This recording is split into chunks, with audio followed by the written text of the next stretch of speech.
करते हैं फिर हम लोग।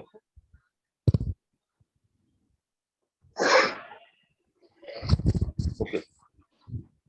Ashok is among the few people in the world which did not blindly follow the path of others। अब यहाँ पे आपको प्रोनाउन का एरर निकालना है। सबको आवाज आ रही है ना मेरी प्रॉपर? Yes, और स्क्रीन प्रॉपर दिख रहा है सबको? yes, sir. कोई इशू? No, no. प्रॉपर दिख रहा है ना? Okay. So Ashok is among the few people in the world. अब यहाँ पे बताओ मुझे क्या करना है आपको कि 1 2 3 4 5 ऐसे एरर दिए रहते हैं एग्जाम में आपके। ठीक है, आप ये इसमें मत जाना कौन से ईयर में आया हुआ है, ये कंसेप्चुअल क्वेश्चन है सारे। Option number 3 is wrong.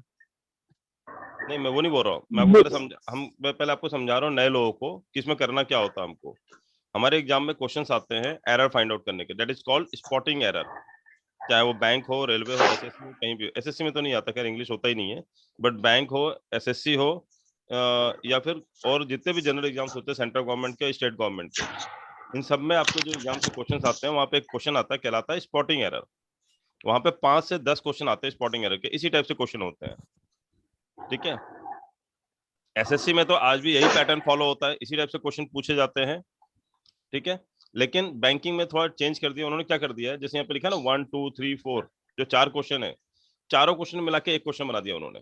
अब चारों में आपको ये बताना है कि 1 2 3 4 में से कौन से मतलब जोड़े सही हैं, मतलब 1 और 4 सही है, 3 और 2 सही है, ओनली 1 सही है, ओनली 3 सही है। इस टाइप से 4 ऑप्शन दे देते हैं आपको।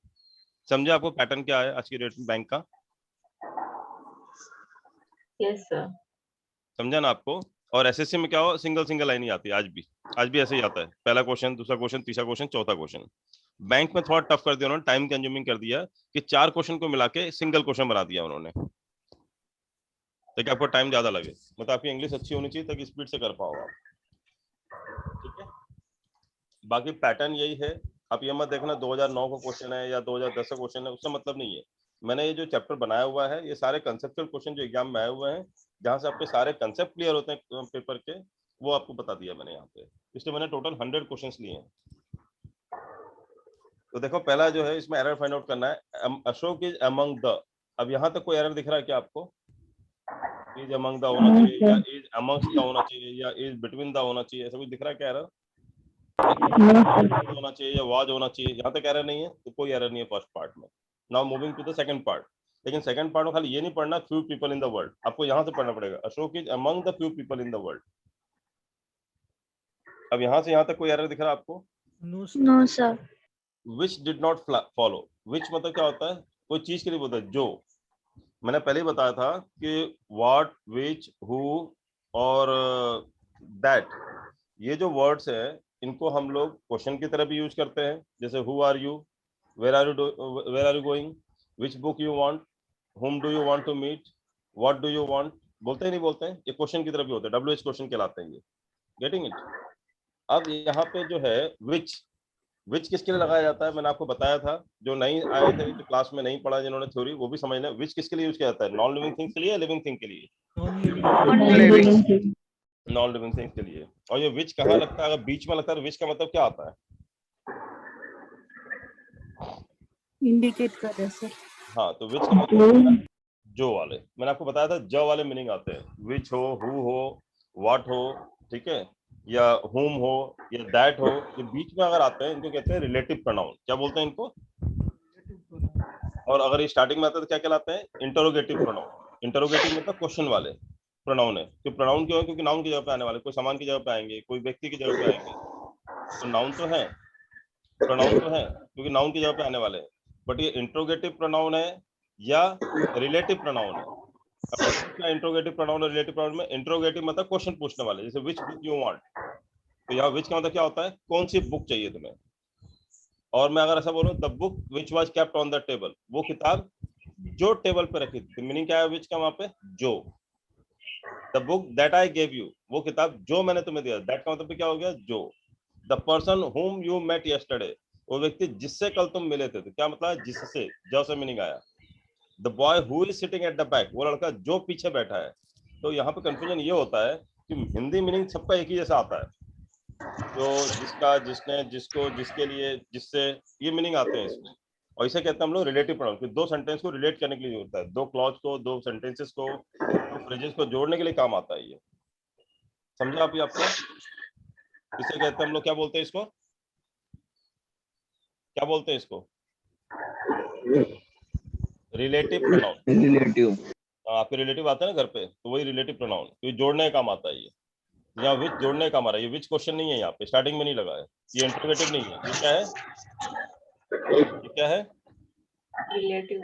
रिलेटिव है। हाँ, तो रिलेटिव है, तो रिलेटिव का मतलब क्या होता है, क्या आना चाहिए, विच, हु, हुम, व्हाट या दैट का मतलब क्या होता है रिलेटिव में, जो, जिसका, जिसने, जिसको, जिससे, जिससे लिए, ये सब मीनिंग आते हैं, ज वाले मीनिंग आते हैं इसमें, तो समझना रिलेटिव प्रोनाउन।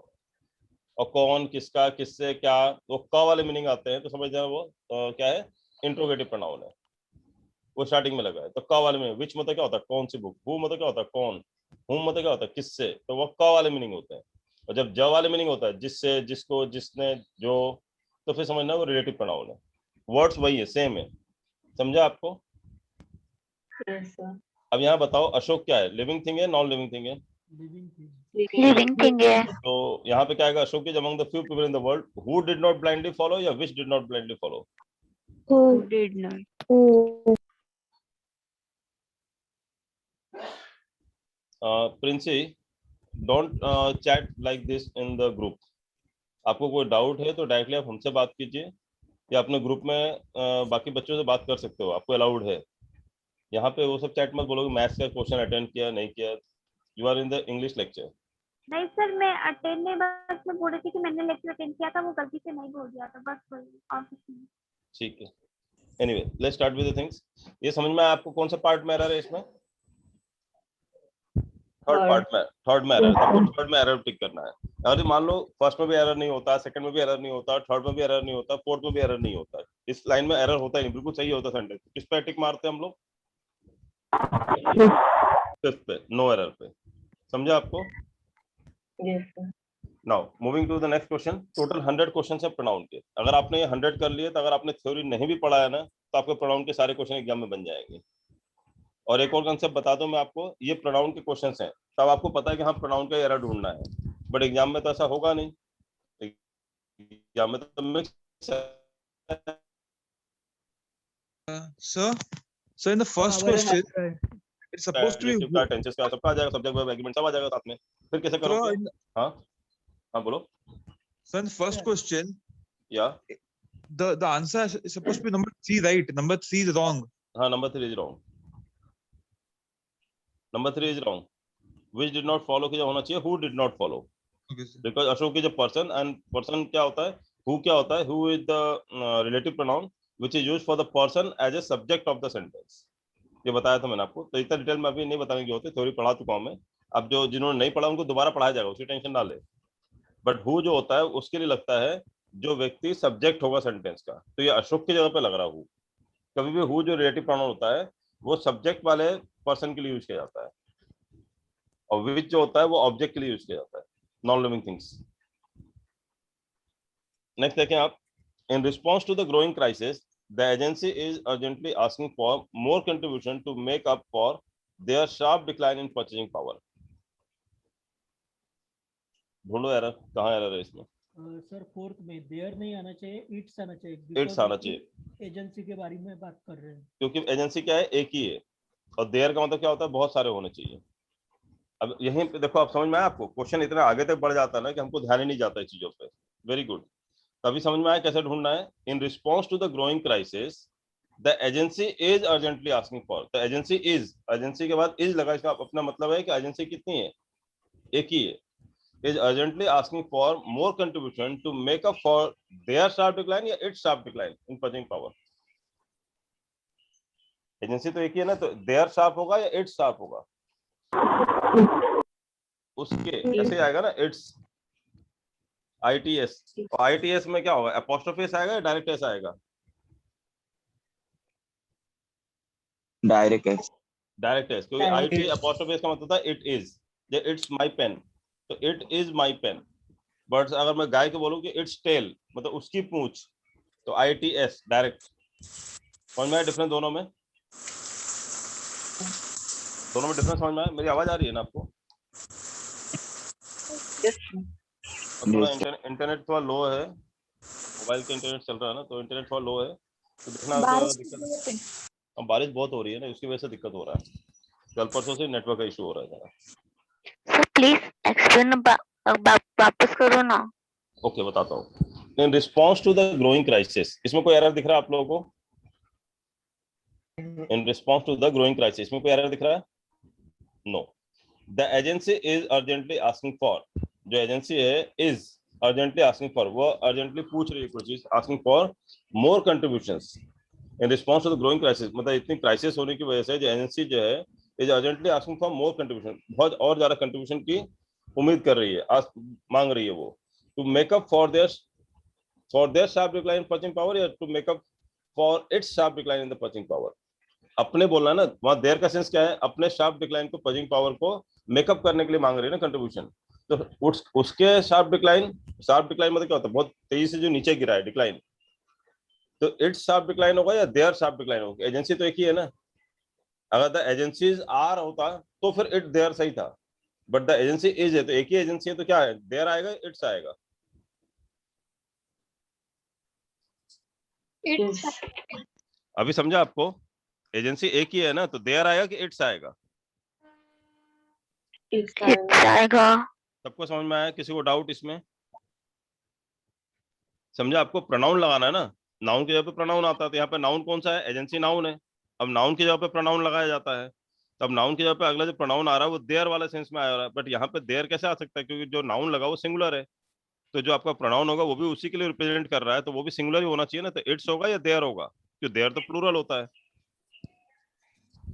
समझा आपको? अगर वो एजेंसी की जगह एजेंसी जो होता, बहुत सारी एजेंसी होती हैं, तो फिर सही था, more to make up for their sharp decline सही हो जाता फिर वो, बट वहां एजेंसी तो एक ही है, तो एक ही है, तो क्या आएगा, देयर आएगा इट्स आएगा?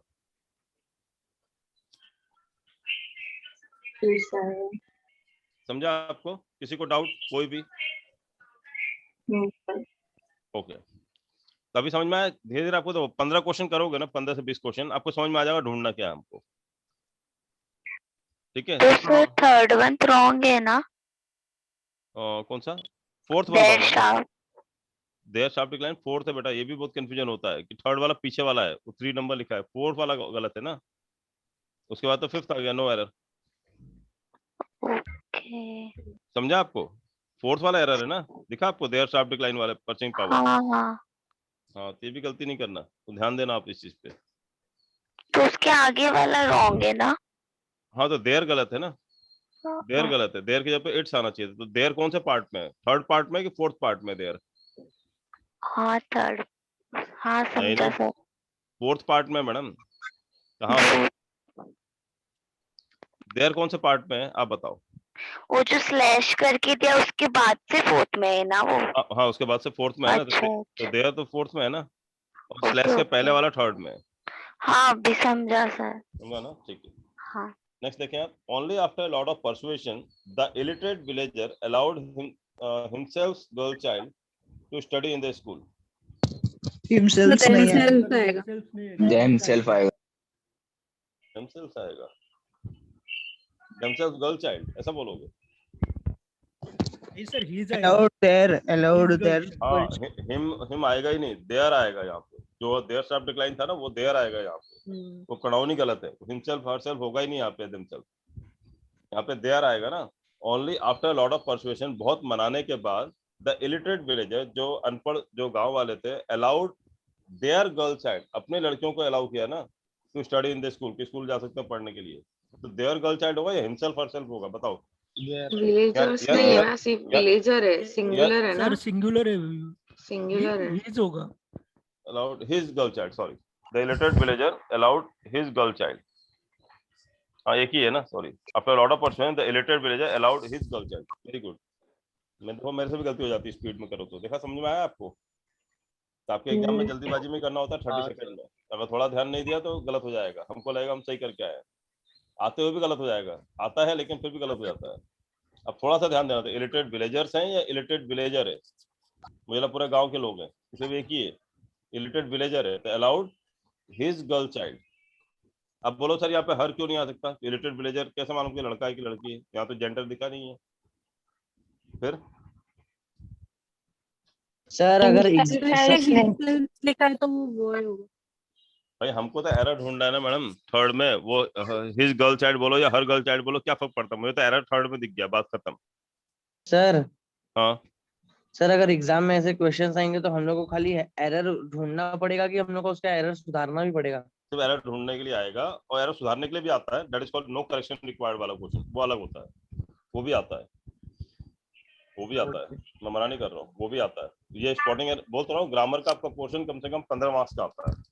अब कैसे आता है? एक डायरेक्टली स्पॉटिंग एरर आता है इसमें, जहां पे एरर सिर्फ ढूंढना होता है आपको कि एरर किस में है। और दूसरा आता है improve sentences. Improve the sentence. Improve the sentence में क्या होगा? आपको एक ही सेंटेंस दिया रहेगा, लेकिन यहाँ पे क्या होगा, जैसे यहाँ पे दिखा ना, लॉट ऑफ परसुएशन, इसको बोल्ड कर दिया। विलेजर अलाउड, इसको बोल्ड कर दिया। हिमसेल्फ गर्ल चाइल्ड, इसको बोल्ड कर दिया। इन द स्कूल, इसको बोल्ड कर दिया। अब चारों ऑप्शन में बताना है कि जो बोल्ड लेटर्स दिए हुए हैं, जो बोल्ड पैराग्राफ दिए, मतलब 2-3 वर्ड को बोल्ड करते हैं, एक सिंगल वर्ड को नहीं, 2-3 वर्ड को बोल्ड करेंगे हर लाइन में। और आपको पूछा जाएगा इन चारों में से किसमें एरर है या no error, no correction required. आगे नो एरर लिखा है ना, यहाँ पे वहां पे लिखा है नो करेक्शन रिक्वायर्ड, मतलब जो लिखा है बिल्कुल सही लिखा है। तो वहां पे ज्यादातर जो गलतियां होती है ना, वहां पे वो टेंसेस वाली गलतियां ज्यादा देते हैं वो लोग, जैसे has, have, will be, shall be, ये वाली गलतियां ज्यादा देते हैं, या वर्ड्स वाली गलतियां कम देते हैं। नाउन प्रोनाउन वाले, नाउन प्रोनाउन वाली गलतियां ज्यादातर स्पॉटिंग एरर में आता है। और एक और आता है क्वेश्चन जिसमें क्या होता है कि आपको स्पेलिंग चेक करना होता है, स्पेलिंग है या ग्रामर है, वो सब चेक करना पड़ता है। परसुएशन की स्पेलिंग गलत लिख देंगे वो, तो परसुएशन इलिटरेट में डबल एल की जगह सिंगल एल कर देंगे, समझे आपको? तो 4 बोल्ड लेटर दे रहेंगे, पूरा एक सेंटेंस लिखा रहेगा, उसमें 4 बोल्ड दे देंगे, और चारों में बोलेंगे कि इसमें एरर क्या है, ग्रामेटिकल एरर है, स्पेलिंग एरर है, या कोई भी टाइप का एरर है, तो आप बता दोगे इसमें एरर है। बट पंक्चुएशन एरर मत देखना आप, comma, full stop, capital letter, small letter, ये नहीं सर पंक्चुएशन पी कैपिटल आना चाहिए, वैसा वाला एरर नहीं आता है, वो एरर पे टिक नहीं मारना। मतलब ये जैसे अशोक लिखा है ना, तो अशोक अगर स्मॉल लेटर में लिखा है तो ये मत बोलना सर अशोक तो ए कैपिटल होना चाहिए था ना, तो वो एरर नहीं होता है। पंक्चुएशन एरर आपके एग्जाम में नहीं पूछा जाता है, तो आप ध्यान मत देना पंक्चुएशन पे, कहीं गलती से कॉमा लगाओ, फुल स्टॉप लगाओ, छोड़ देना, अवॉइड करना उसको। समझा आपको कंसेप्ट? Yes sir. हाँ, तो यहाँ पे क्या आएगा? Only after lot of persuasion the illiterate villager allowed his girl child या her girl child to study in the school, but error किस में है? थर्ड में। ठीक है, ओके। और कहीं पे अगर आपका जेंडर क्लियर नहीं है, तो ज्यादातर हम लोग क्या लेते हैं, अगर ही जो हर में ऑप्शन एक ही हो हमको, तो क्या लेना चाहिए हमको? अगर मान लीजिए कहीं जेंडर क्लियर नहीं है, जैसे यहाँ पे है ना इलिटरेट विलेजर, हमें नहीं पता लड़का है कि लड़की है, तो यहाँ पे जेंडर क्लियर नहीं है, तो क्या मतलब अगर मुझे दो में से कोई एक ही लेना हो, हिज या हर, तो क्या लेना चाहिए मुझे?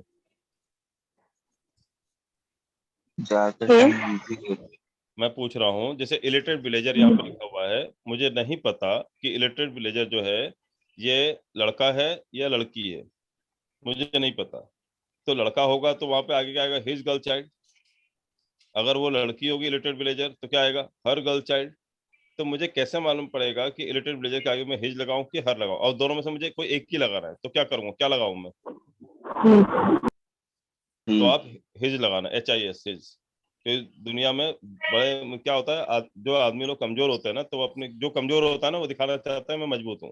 तो ये हम लोग क्या, आदमी लोग कमजोर होते हैं, औरतें ज्यादा मजबूत होती हैं, ठीक है।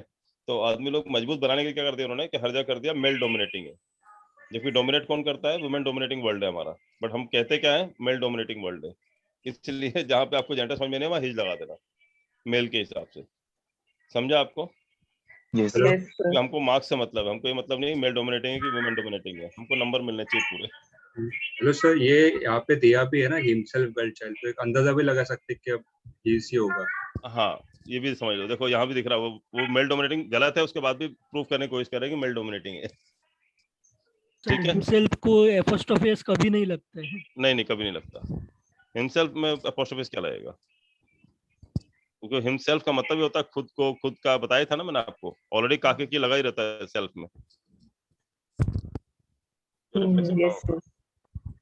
ओके, नेक्स्ट है क्या? आप ये समझ में आ गया आपको कहाँ गलती है? थर्ड में एरर है। सबको समझ में आ रहा है ना? जो नए लोग हैं उनको भी समझ में आ रहा है या दिक्कत हो रही है?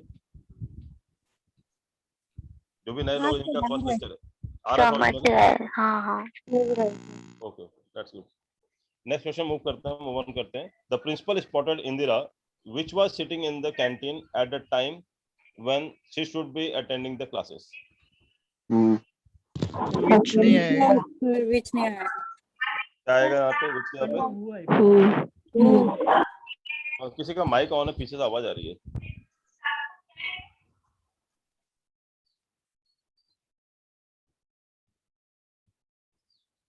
ओके, तो क्या है? The principal spotted Indira. Indira को स्पॉट किया। इंदिरा कौन है? लड़की है कि लड़का है? लड़की है। लड़की फीमेल और नाम है? नाम है उसी के लिए आए। विच जो लगा, ये किसके लगा? प्रिंसिपल के लगा या इंदिरा के लगा है? इंदिरा इंदिरा के लगा। द प्रिंसिपल स्पॉटेड अशोक या the principal spotted Sita, Geeta, Rita, जो भी है दूसरा वहां पे नाम दिया Indira. Which was sitting in the canteen या who was sitting in the canteen? Living क्योंकि वो लड़की है। आ रहा समझ में? The principal spotted Indira who was sitting in the canteen, जो कैंटीन में बैठी थी। तो विच के यहाँ पे क्या आएगा? यहाँ पे हु आएगा, क्योंकि इंदिरा क्या है? पर्सन है। ठीक है, समझ में आया आपको? यहाँ तो एरर समझ में आ गया होगा आपको। कौन सा एरर है? सेकंड पार्ट में एरर है। नेक्स्ट देखें आप। कोई डाउट इसमें किसी को? No sir Okay. India needs a value education system who will inculcate values among the students and enrich their personalities. वो नहीं आएगा, which आएगा। India needs value education system. अब value education system जो है ये क्या है? ये living thing है, non living thing है? ये system जो है non living thing। system के साथ क्या आएगा? system education system which will inculcate values या education system who will inculcate values? which आएगा, क्योंकि एजुकेशन सिस्टम क्या है? नॉन लिविंग थिंग है। कोई व्यक्ति नहीं है जो हुआ आएगा। क्या आएगा? which will inculcate values among the students and enrich their personality। जो वैल्यूज इनकलकेट करेगा उनके डालेगा और उनकी पर्सनालिटी को एनरिच करेगा, बढ़ाएगा। तो India needs a value education system which will inculcate। तो किसमें एरर है? सेकंड में एरर है। क्या आना चाहिए? हु की जगह पे which।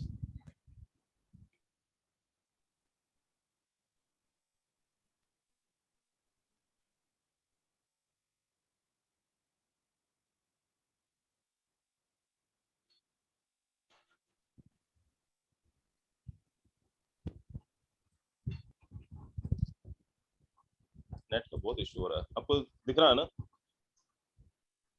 हाँ सर। हाँ नहीं, मेरे पे लिखा आता ना कई बार जो internet connection is not unstable. और ठीक है, जब नहीं दिखे ना या कुछ प्रॉब्लम हो इंटरनेट का तब मुझे बता देना। थोड़ा सा दिक्कत हो रहा है बारिश की वजह से ना, 2-3 दिन से नेट का बहुत ज्यादा इशू हो रहा है, ऐसे लेक्चर भी अपलोड नहीं हो पा रहे हैं टाइम पे। नेक्स्ट देखें आप क्या है? A man who has been accused of fraud in an earlier job he will never be welcomed in any other organisation. No error. ध्यान से पढ़ो। सर थर्ड में ना अर्लियर के पहले एन नहीं आएगा क्योंकि अर्लियर के पहले एन कभी नहीं लगता। नहीं, एन अर्लियर जॉब बोलते हैं सर एन अर्लियर नहीं बोलते सर। नहीं, fraud in an earlier job, in an earlier, क्यों? अर्लियर ई से स्टार्ट हो रहा है, वोवेल है, वोवेल के पहले एन लगा सकते हैं, क्या दिक्कत है? नहीं सर, बट हम अर्लियर में नहीं लगा सकते एन। क्यों? रूल क्या है? कौन सा लॉजिक है इसके पीछे?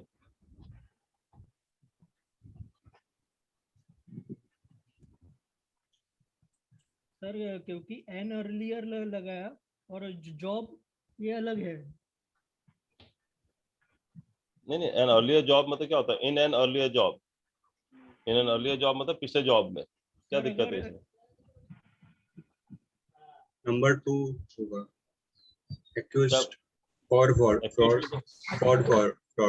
नहीं, accused of होता कभी भी। accused के साथ preposition हमेशा ऑफ लगता है। accused of, he was accused of murder, he was accused of stealing, he was accused of theft, he was accused of beating someone। तो accused of ही होता है, accused के बाद for नहीं आता है। सर थर्ड में ही नहीं आएगा क्या? That's good। किसने बोला? What's your name? Ritika. Ritika. ही नहीं आएगा क्योंकि वो अननेसेसरी लगा हुआ प्रोनाउन, उसकी जरूरत ही नहीं है। आप देखो क्या बोल सकते हो? A man who has been accused of fraud in an earlier job will never be welcomed in any other organisation. वो ही की जरूरत है क्या वहां पे? वो अननेसेसरी प्रोनाउन डाला हुआ है बीच में, ही। आवाज कट हो रही है क्या मेरी, वैष्णवी? नहीं सर, प्रॉपर है। वैष्णवी से मेरी आवाज कट हो रही है तो मतलब बता दिया, अच्छी बात है। बट कई बार क्या होता है, जरूरी नहीं मेरा इंटरनेट कनेक्शन प्रॉब्लम हो, आपके भी इंटरनेट कनेक्शन प्रॉब्लम हो तो आपको कट कट के आएगी आवाज। मतलब इट इज बोथ वे। यदि मेरे इंटरनेट में प्रॉब्लम होगा तो भी दिक्कत है, आपके इंटरनेट में प्रॉब्लम होगा तो भी दिक्कत है। ठीक है, अभी आ रही है आवाज आपको वैष्णवी? यस सर, अभी आ रही ओके, है। तो ये समझ में आया सबको? A man who has been accused of fraud in an earlier job, एक व्यक्ति जिसको पहले फ्रॉड के नाम पे मतलब उसके ऊपर आरोप लगा हो किसी पुराने जॉब में, will never be welcome in any other organisation, तो किसी भी ऑर्गेनाइजेशन में वेलकम नहीं किया जाएगा। तो ही विल की जरूरत है कि ही डालने की जरूरत है क्या वहां पे? सर अ मैन की जगह पे कोई वहां पे ही लगाने की जरूरत है क्या? A man who has been, directly बोल सकते हो ना, a man who has been fraud in an earlier job will never be welcome in any other organisation. वहां पे ही की जरूरत है क्या? अननेसेसरी डाला हुआ है ना प्रोनाउन, वो तो थर्ड में एरर है। वेरी गुड रितिका, समझ में आया सबको या किसी को डाउट है? सबको समझ में आया क्या? Yes sir. Yes sir. Yes sir. तो बताया करो ना, मुझे क्या मालूम आपको समझ में आया या दोबारा बताना है। चलो नेक्स्ट देखते हैं। ही इज अ यूनिवर्सिटी प्रोफेसर। क्या हुआ? पहले आप सबको बताइए प्रिंसिपल बताइए कंपाउंड इंटरेस्ट। ये हमारे सामने मेरे भाई सवाल था, ठीक है? ये कौन कंपाउंड टेस्ट पढ़ा रहा है अभी? अरे मैंने कहा रेट ऑफ इंटरेस्ट ये टीवी चालू है। अमाउंट जो बन रहा है ये 15,000 करोड़ की आई, बताओ। अब एक चीज तो मुझे बहुत अच्छे से, आवाज बंद करो ना यार, किसकी आवाज आ रही है? समझ में नहीं आ रहा मुझे। ये हमारा जो प्रोसेस है हमारा सक्सेसिव इंक्रीमेंट का है। रेट ऑफ इंटरेस्ट है 20%। अब ओजस सर, आपका ही माइक ऑन है सर, तो ही माइक ऑन। वो फिर 20% बन जाएगा, यही तो होगा। पहले 20% का इंक्रीमेंट दोबारा फिर 30%। ओजस अपना माइक बंद कीजिए। ओजस 20% का मतलब क्या होता है? 1/5। 20% का मतलब होता है 1/5, यानी 1/5 ओजस इंक्रीमेंट। एक बात बता दो, इंक्रीमेंट वो सुन नहीं रहे ऐसा लगता है। हो गए जितने भी पैसे ओजस अपना माइक बंद कीजिए। हो रहा है, यानी ये शुरुआत में आपका प्रिंसिपल, बाद में दोस्तों आपका अमाउंट। शुरुआत में प्रिंसिपल, बाद में अमाउंट, इनके बीच का जो डिफरेंस था मेरे भाई पूरा कंपाउंड इंटरेस्ट। ये तो हो रहा है, इनके बीच का जो डिफरेंस था वो कंपाउंड इंटरेस्ट। और आप सारे लोग जानते हो इनको सॉल्व करना। क्या करो, वैल्यू 1/5 से इंक्रीज हो रही है, यानी आपको भी वैल्यू 5 है तो 1 बन के कितनी हो गई? यहाँ पे भी वैल्यू 5 है, हो जाएगी 6 हो जाएगी। मल्टीप्लाई करो, यहाँ पे आ जाएगा। ओजस आई एम रिमूविंग यू, क्योंकि आप सुन ही नहीं रहे हो बात, क्लास में हो ही नहीं मुझे लग रहा है। आप दूसरी क्लास अटेंड कर रहे हो साथ में। Ojas, this is the last warning to you. 11 रुपए। बात तो यही हो रही है कि आपने अगर 25 रुपए नहीं जमा किए तो अमाउंट कितना बन गया? और कंपाउंड इंटरेस्ट 11। क्वेश्चन में इसी 36 की वैल्यू कितने के बराबर बताइए? अमाउंट क्या है? 2160 रुपए। तो 1 यूनिट की वैल्यू 60 के बराबर। प्रिंसिपल का क्या 60 से मल्टीप्लाई करके 1500 रुपए आपका प्रिंसिपल आ गया। आपसे कंपाउंड इंटरेस्ट 60 से मल्टीप्लाई कर दिया 660। कंपाउंड इंटरेस्ट आपकी 660।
अभी आ रही है आवाज आपको?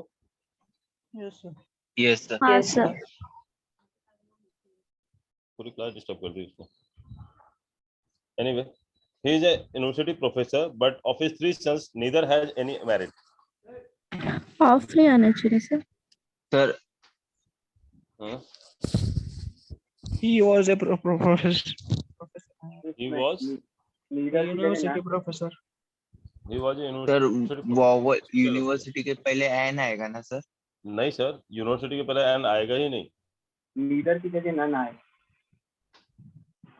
सर ऑफ नहीं होना चाहिए इसमें। सर क्या मे बोल बी रहे हो? थर्ड में एरर लग रहा है। थर्ड में क्या एरर लग रहा है? थर्ड सर में वो सर सेंटेंस नीदर ही नहीं अलग है। होना चाहिए, मतलब he is a university professor but of his 3 sons, neither नहीं होना चाहिए। क्या आना चाहिए फिर? Maybe sir no one has any merit. None none किसी ने बताया ना? नन, नन हाँ किसने बोला था? None, right. ऋतिका इज। किसने बोला था? आप मेरा नाम पूछ रहे हो? नहीं नहीं, नन किसने बोला था? नन भी किसी ने बोला था जवाब। किसी अच्छा ओके। किसी लड़के ने बोला था। क्या नाम बेटा आपका? Arun Kumar. Arun Kumar, very good. None आएगा क्योंकि 3 sons है ना। नीदर किसके लिए? नीदर और इधर दो के लिए होता है। नीदर और इधर कितने लोग के लिए होता है? तीन के लिए होता है। इधर में कितने लोग होते हैं? इधर मोहन और सोहन, ऐसे ही होता है ना? या नीदर मोहन नॉर सोहन, तो कितने लोग होते हैं निधर और इधर में? 2%। True person. ठीक है। और नन में कितने होते हैं? 2 से ज्यादा। तो यहाँ पे कितने हैं? 3 sons हैं, तो 3 sons का क्या आएगा? नन आएगा नीदर की जगह पे या नीदर आएगा? नन आएगा। नन आएगा। अभी समझ में आया आपको? और जहां तक बात है यूनिवर्सिटी प्रोफेसर की, तो अगर आपको दिक्कत है ना, आपको क्यों लग रहा है कि यू है तो यू के पहले एन आना चाहिए, जो रॉन्ग है वही बता देता हूँ आपको क्यों गलत है। आपको लग रहा है यूनिवर्सिटी पहले एन आना चाहिए, तो यू को हिंदी में लिखो कैसा आएगा? जैसे आपको अ आ ई होता है ना, क ख ग, पता है? क ख ग घ अंग च छ य सब पता है आपको? हिंदी की वर्णमाला पता है? तो कभी भी आपको दिक्कत आया ना कि एन आएगा नहीं आएगा, तो आप हिंदी में लिख के देख लो। अगर हिंदी में स्वर वाले वर्ड आते हैं अ आ ई उ ए ऐ ओ औ अंग अ, अगर ये आते हैं तो एन आएगा। यदि क ख ग में से कोई आता है तो एन नहीं आएगा। तो यूनिवर्सिटी हिंदी में लिखो, कैसे लिखोगे? पहला वर्ड क्या लिखते हो आप? य, य र ल व वाला य, यही होता है ना? तो य किस में आता है? स्वर में आता है कि व्यंजन में आता है? तो व्यंजन में आता तो व्यंजन में आता तो ए आएगा। अभी समझ में आया कंसेप्ट? आपको एक ही हाँ झटके में ए एन का कंसेप्ट क्लियर कर दिया मैंने। कभी कभी गलती होगी ही नहीं आपसे। अब मुझे बताओ, अ, अ, अ, one के सर वॉइस ब्रेक हो रही। सर आवाज कट रहा है आपकी।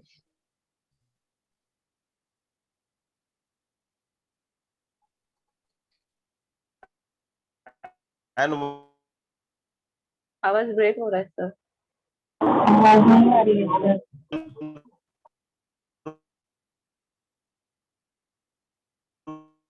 आवाज नोट या ए 1 रुपी नोट? सर आवाज ही नहीं सुनाई नहीं दिया। सर आवाज नहीं आ रही।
अभी दिख रहा है आप लोगों को? हाँ सर। हाँ सर। हाँ सर। नेट का बहुत इशू होने लगा आजकल।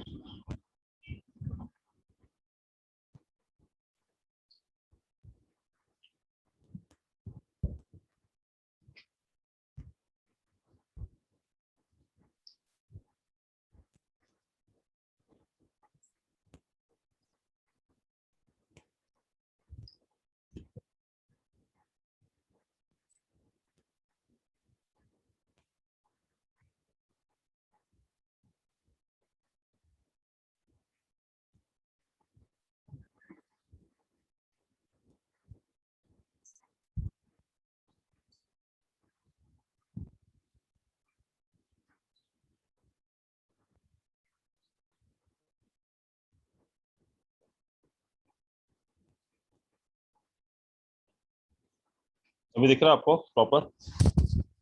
हाँ सर। तो क्या है यहाँ पे, he is a university professor. अभी समझ में आया यूनिवर्सिटी में क्यों आएगा ए, एन क्यों नहीं आएगा? समझ में आया आपको? 1 रुपये नोट में क्या आएगा? 1 कैसे लिखोगे हिंदी में? लिख के बताओ 1 कैसे लिखोगे? पहला वर्ड क्या आएगा आपका? वो क्या होता है? स्वर होता है, व्यंजन होता है? जैसे इंग्लिश में वॉवेल्स होते हैं, कॉन्सोनेंट्स होते हैं ना, इसी तरह से हिंदी में स्वर और व्यंजन होता है। स्वर होता है जो सिर्फ मुंह से आवाज निकलती है, जहाँ पे जीभ का, दांत का इसका इस्तेमाल नहीं किया जाता है। जैसे अ आ ई उ ए ए ओ औ अंग, सिर्फ गले से आवाज आती है, वो कहलाता है स्वर। जैसे इंग्लिश में 5 ही होते हैं, कौन कौन से? ए ई आई ओ यू, ये 5 गले से आवाज निकलती है। बाकी जितने बोलते हो बी सी डी ई, इसमें दांत, तलवा और ये सब जीभ, ये सब यूज होता है। तो जहाँ पे ये सब यूज होते हैं, जहाँ पे खाने की चीज यूज होती है ना, समझ लो व्यंजन कहलाता है वो हिंदी में, और इंग्लिश में कहते हैं उसको कॉन्सोनेंट्स। और जो गले से आवाज निकलती है, जितनी भी आवाजें निकाल सकते जितने टाइप की, वो कहलाते हैं वॉवेल्स। समझ में आया कि नहीं आया? समझ में आया? Yes sir. Yes sir. अरे कभी थोड़ी जिंदगी में कभी तो हिंदी पढ़ी होगी, नहीं पढ़ी बिल्कुल भी? पढ़ी है सर। तो मराठी में पढ़ी भी है तो होगा सर। ना, क ख कुछ होगा ना, और हाँ हाँ है सर। हाँ, तो जो अ होता है ना, वो इंग्लिश का स्वर है, वॉवेल है, जो मुंह से आवाज निकलती है, गले से आवाज निकलती है। और बाकी जितना कॉन्सोनेंट होता है, या हिंदी में जो व्यंजन होता है, समझ लो वहाँ पे दांत, जीभ, तलवा, ये सब का इस्तेमाल किया जाता है, मतलब मुंह के बाकी हिस्सों का इस्तेमाल किया जाता है। और जो स्वर होते हैं, उसमें सिर्फ गले से जितने टाइप की आवाजें निकाल सकते हैं, उसे स्वर कहते हैं हम लोग, उसी को इंग्लिश में वॉवेल्स कहते हैं। समझ में आया आपको? तो यूनिवर्सिटी है, चाहे 1 है, तो 1 भी कैसे लिखा? वो लिखा, वो क्या है? व्यंजन है। तो क्या आएगा? 1 रुपये नोट, या 1 एन 1 रुपये नोट, क्या आएगा? 1 रुपये नोट। ओके, अगर मैं बोलूं कि एप्पल, एप्पल के पहले क्या आएगा? एन एप्पल या ए एप्पल? तो एप्पल लिखते समय क्या लिखना पड़ता है? स्टार्टिंग पहला वर्ड क्या आता है? ए, एनक वाला ए। तो ए किस में आता है? स्वर में आता है, व्यंजन में आता है? स्वर में आता है। अब समझ में आ गया कंसेप्ट क्या आपको, ए और एन का? तो अब देख लो हमारी हिंदी ज्यादा स्ट्रांग है हमारी, ठीक है? हिंदी से ज्यादा समझ में आएगा आपको, कभी गलती होगा ही नहीं। इंग्लिश में कोई गलती हो सकती है, क्योंकि वहां बोलते हैं ए ई आई ओ यू के पहले वॉवेल रहेगा, जबकि ऐसा नहीं है। रूल ये है कि ए ई आई ओ यू के प्रोनाउंसिएशन के पहले एन लगेगा, बट प्रोनाउंसिएशन सही करोगे तब तो सही लगाओगे ना। आप बोल रहे हो यूनिवर्सिटी, और वही बोल रहे हो अम्ब्रेला। अम्ब्रेला में क्या होता है? जब वो भी यू से शुरू हो रहा है, लेकिन आप क्या बोल रहे हो? अम्ब्रेला। तो ओ क्या होता है? ए को डिनोट करता है, तो ए के पहले क्या लगता है? एन आएगा। तो इतना अच्छे से प्रोनाउंसिएशन तो हम कर नहीं पाएंगे, सच बेटर हिंदी में चले जाओ। अम्ब्रेला हिंदी में लिखो, कैसे लिखो? पहला वर्ड क्या लिखोगे? किस में आता है? स्वर में कि व्यंजन में? स्वर में। तो बस एन लगा दो। अभी समझ में आया कंसेप्ट? Yes yes. चलो नेक्स्ट पढ़ते हैं हम लोग, आगे बढ़ते हैं। SEBI has recently issued show-cause notices to some insurance companies seeking its explanation for not complying with certain norms. बताओ यार। सर थर्ड में पोस्ट ऑफिस वाला इट्स आएगा। पोस्ट ऑफिस वाला इट्स एक्सप्लेनेशन मतलब उसका एक्सप्लेनेशन है ना, उसका इसका लगाना तो डायरेक्ट ऐसा आता है। वो जो आप बोल रहे हैं पोस्ट ऑफिस, उसका मतलब होता है वह है, it is a pen, it's a pen. It is a pen मतलब वह है एक pen, it is a pen, it's pen, it's a pen, तो वहां अपोस्ट्रोफी लगता है। पर यहाँ पे इट्स क्या होता है? इट्स पेपर, इट्स लैपटॉप, मतलब उसका लैपटॉप, इट्स उसका, इसका जो बोलना होता है तो डायरेक्ट टेस्ट लगता है। ये वो वाला इट्स है। Its tail, this is cow, ये गाय है, and this is its tail, ये उसकी पूंछ है। तो उसकी कैसे बताओ? इट्स, ये नहीं कि it is a tail. It is a tail मतलब यह एक पूंछ है, और जब हमको बोलना उसकी पूंछ है तो क्या बोलेंगे? Its tail. Its tail is very long, उसकी पूंछ बहुत लंबी है। तो ये वो वाला इट्स है, डायरेक्ट एस लगेगा। ये तो सही है, इसमें गलती नहीं है। इट्स में गलती हो सकती है, बट यहाँ पे जो आप कंसेप्ट बोल रहे हो इट इज का और इट्स का, तो यहाँ पे इट इज नहीं आएगा, इट्स आएगा अगर आएगा तो। फोर्थ वन में सर सर फोर्थ वन में complying the certain पीछे norms. कैसा है? कंप्लाइंग विद सर्टेन नॉर्म्स, इसमें क्या गलती है? फिर अभी ध्यान दो, पहले वाला ऑलरेडी इस टाइप का क्वेश्चन पढ़ चुके हो आप एक बार पिछले थर्ड 7 में आएगा क्योंकि इंश्योरेंस कंपनीज। कंपनीज है ना, seeking their explanation. That's good. यहाँ पे इट्स नहीं आएगा, यहाँ पे क्या आएगा? देयर एक्सप्लेनेशन, क्योंकि यहाँ प्लूरल है। जैसे वहां पे सिंगुलर था, यहाँ पे प्लूरल है। SEBI has recently issued show cost notices. Notice एक नहीं दिया है उन्होंने, शो कॉस्ट मतलब कारण बताओ नोटिसेस दिए हैं। शो कॉस्ट नोटिसेस क्या होता है? कारण बताओ नोटिस। सुना है कभी? गवर्नमेंट एम्प्लॉयज को मिलता रहता है, कारण बताओ क्या छुट्टी पे क्यों थे ड्यूटी के टाइम पे, या ड्यूटी के टाइम पे सो क्यों रहे थे, या कोई भी आपने गलत काम किया था ऐसा क्यों किया, तो that is called show cost notice भेज दिया जाता है ऐसे लोगों को। शो कॉस्ट नोटिस मतलब कारण बताओ। तो सेबी जो है, सेबी पता है ना, stock exchange board of India, पता है ना सेबी? तो SEBI has recently issued show cost notices. उन्होंने शो कॉस्ट नोटिसेस मतलब कारण बताओ नोटिस दिया है टू सम इंश्योरेंस कंपनीज। किसको दिया है उन्होंने कारण बताओ नोटिसेस? किसको दिए हैं? कंपनी, इंश्योरेंस एक कंपनी को दिया है कि टू सम इंश्योरेंस कंपनीज, मतलब कुछ इंश्योरेंस कंपनीज को दिया है। Seeking its explanation for not complying with certain norms. Seeking its explanation या सीकिंग देयर एक्सप्लेनेशन? उनका एक्सप्लेनेशन चाहिए या उसका एक्सप्लेनेशन चाहिए? देयर। हाँ बताओ, उनका एक्सप्लेनेशन चाहिए या उसका एक्सप्लेनेशन चाहिए for not complying with certain norms, कि उन्होंने कुछ नॉर्म्स क्यों नहीं फॉलो किया, कुछ रूल्स रेगुलेशन क्यों नहीं फॉलो किए, कंप्लाई क्यों नहीं किया, फॉलो क्यों नहीं। कंप्लाई मतलब क्या होता है? फॉलो करना, following with certain norms, certain rules. तो मुझे बताओ सीकिंग इट्स एक्सप्लेनेशन या seeking their explanation? Their their explanation. Explanation, क्योंकि इंश्योरेंस कंपनी प्लूरल है। तो देखो आपने ग्रामर में प्रोनाउन के पार्ट में एरर कैसा पूछा जाता है ज्यादातर, समझ में आ रहा है आपको धीरे धीरे? सर इसमें THEIR आएगा देयर में। THEIR आएगा, क्यों THERE? देयर तो होता है इंट्रोडक्टरी सेंटेंस होता है। देयर क्या होता है? देयर मतलब वहां, दिस मतलब हेयर मतलब यहाँ, देयर मतलब वहां, वो वाला सेंस है देयर का। और ये जो THEIR देयर मतलब क्या होता है? उनका, इनका, ये सेंस आता है। ये प्रोनाउन है, वो देयर भी प्रोनाउन है बट इंट्रोडक्टिव प्रोनाउन है। और ये देयर क्या होता है? इसका उसका के लिए यूज करते हैं, देयर, THEIR। तो यहाँ इट्स के यहाँ पे क्या आएगा? Their explanation for not complying with certain norms, उनका एक्सप्लेनेशन चाहिए। अभी समझा आपको? सबको समझ में आ रहा है नहीं आ रहा है? Yes sir. हाँ sir. A current account is a deposit account which is offered by banks mainly to firms and companies who need banking facilities very frequently. कहाँ पे बेटा?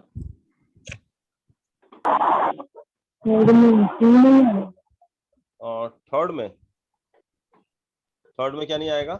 वो नहीं आएगा, बीच आएगा। वो नहीं आएगा, विच आएगा, क्योंकि कंपनी है ना, कंपनी को इंसान, हाँ कंपनी को इंसान थोड़ी है। क्या आएगा? A current account is a deposit account which is offered by banks mainly to firms. Current account एक डिपॉजिट अकाउंट है which is offered by bank, जो बैंक के द्वारा ऑफर किया जाता है मेनली टू फर्म्स, ऐसे फर्म्स को, ऐसी कंपनीज को, फर्म्स एंड कंपनीज को who need banking facilities very frequently, मतलब इनको बैंकिंग फैसिलिटी वेरी फ्रीक्वेंटली लगता रहता है। तो who need या which need? Which? कंपनीज क्या है? कंपनीज क्या है? which need, क्योंकि कंपनीज क्या है? नॉन लिविंग थिंग है, जिनको जरूरत पड़ती है, मतलब क्या आएगा? जिनको। लेकिन वर्ड क्या आएगा? हु आएगा, विच आएगा? विच। समझा आपको? Yes sir. ओके, नेक्स्ट देखें आप। No one except he knew which question were going to be asked in this test. Error है, ही नहीं आएगा, ही नहीं आएगा। Except him. Except him. Him, good. No one except he नहीं आएगा, no one except him आएगा। मतलब pronoun का एरर है, यहाँ पे ही नहीं होना चाहिए, बल्कि यहाँ क्या आना चाहिए? हिम आना चाहिए। और ही क्यों नहीं आना चाहिए? क्योंकि ही क्या होता है? सब्जेक्टिव केस ऑफ प्रोनाउन होता है, nominative case of pronoun. Subjective मतलब सब्जेक्ट बनता है कभी भी, ही कभी बीच में नहीं लगता है, बीच में लगता है ऑब्जेक्ट। ऑब्जेक्ट के लिए क्या लगाते हैं? ही लगाते हैं, हिम लगाते हैं, हिम लगाते हैं। हाँ। तो नो वन एक्सेप्ट हिम, उसके अलावा कोई नहीं। तो नो वन एक्सेप्ट हिम, तो हिम क्या है यहाँ पे? ऑब्जेक्ट है, तो ऑब्जेक्ट में क्या आता है? ही आता है या हिम आता है? हिम। मतलब गिव दिस टू मी होगा या गिव दिस टू आई होगा? मी होगा ना? Me. तो यहाँ भी वही है, नो वन एक्सेप्ट हिम होगा या नो वन एक्सेप्ट ही होगा? Him. नो वन एक्सेप्ट आई होगा या नो वन एक्सेप्ट मी होगा? Me. मी होगा। समझ में आया ना आपको? तो यहाँ भी क्या आएगा, no one except him knew which question were going to be asked in the test. उसके अलावा किसी को नहीं पता था टेस्ट में क्या क्वेश्चन पूछा जाएगा। चलो अगला देखते हैं। Them were very disciplined and quiet when the new teacher entered the classroom. They were. Them were नहीं होगा, they were होगा। They were, THEY। समझा आपको? them नहीं होगा, मतलब प्रोनाउन की टांग तोड़ी हुई है यहाँ पे पूरी तरह से। ठीक है, आपको ढूंढना है कहाँ टांग टूटी है, इसको सीधा करना होता है। तो them होगा, they होगा। They were very disciplined या them were very disciplined?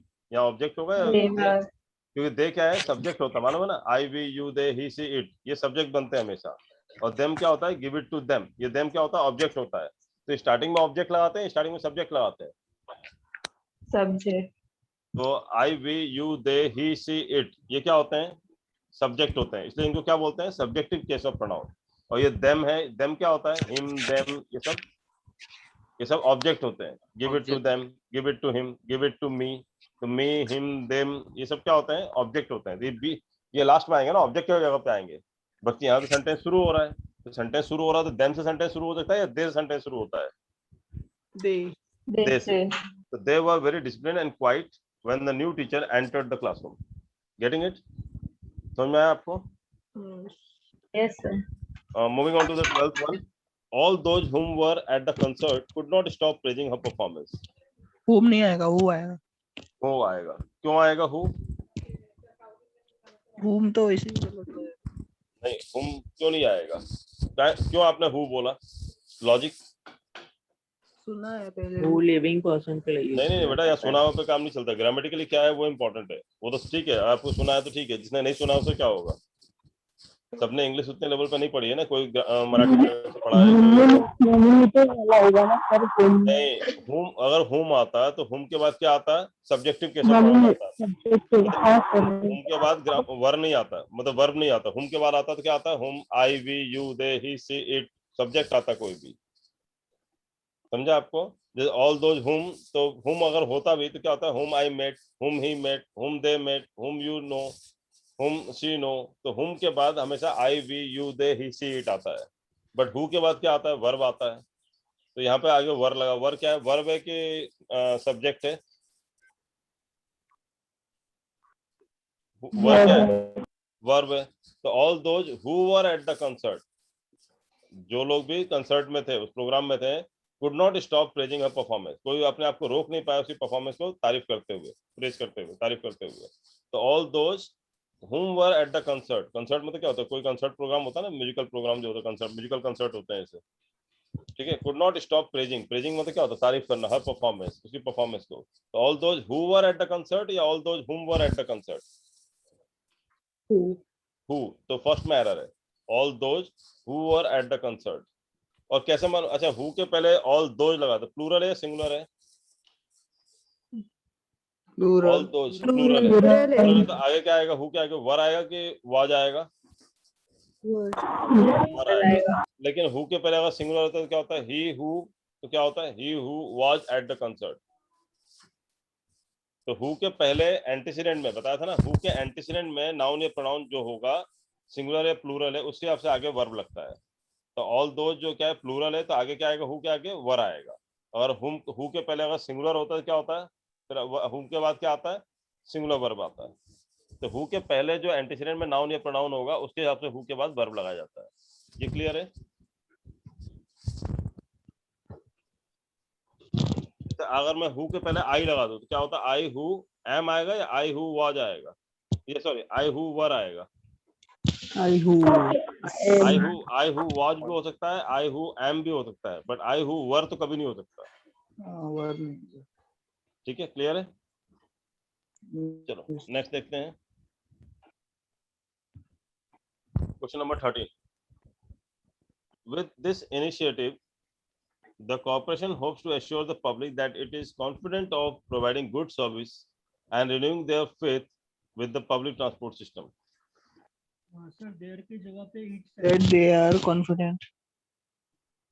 With this initiative, the corporation hopes to assure the public that, मतलब पब्लिक को एश्योर करना चाहते हैं दैट इट इज कॉन्फिडेंट. कौन कॉन्फिडेंट है, किसके लिए यूज किया गया है इट, पहले तो ये बताओ.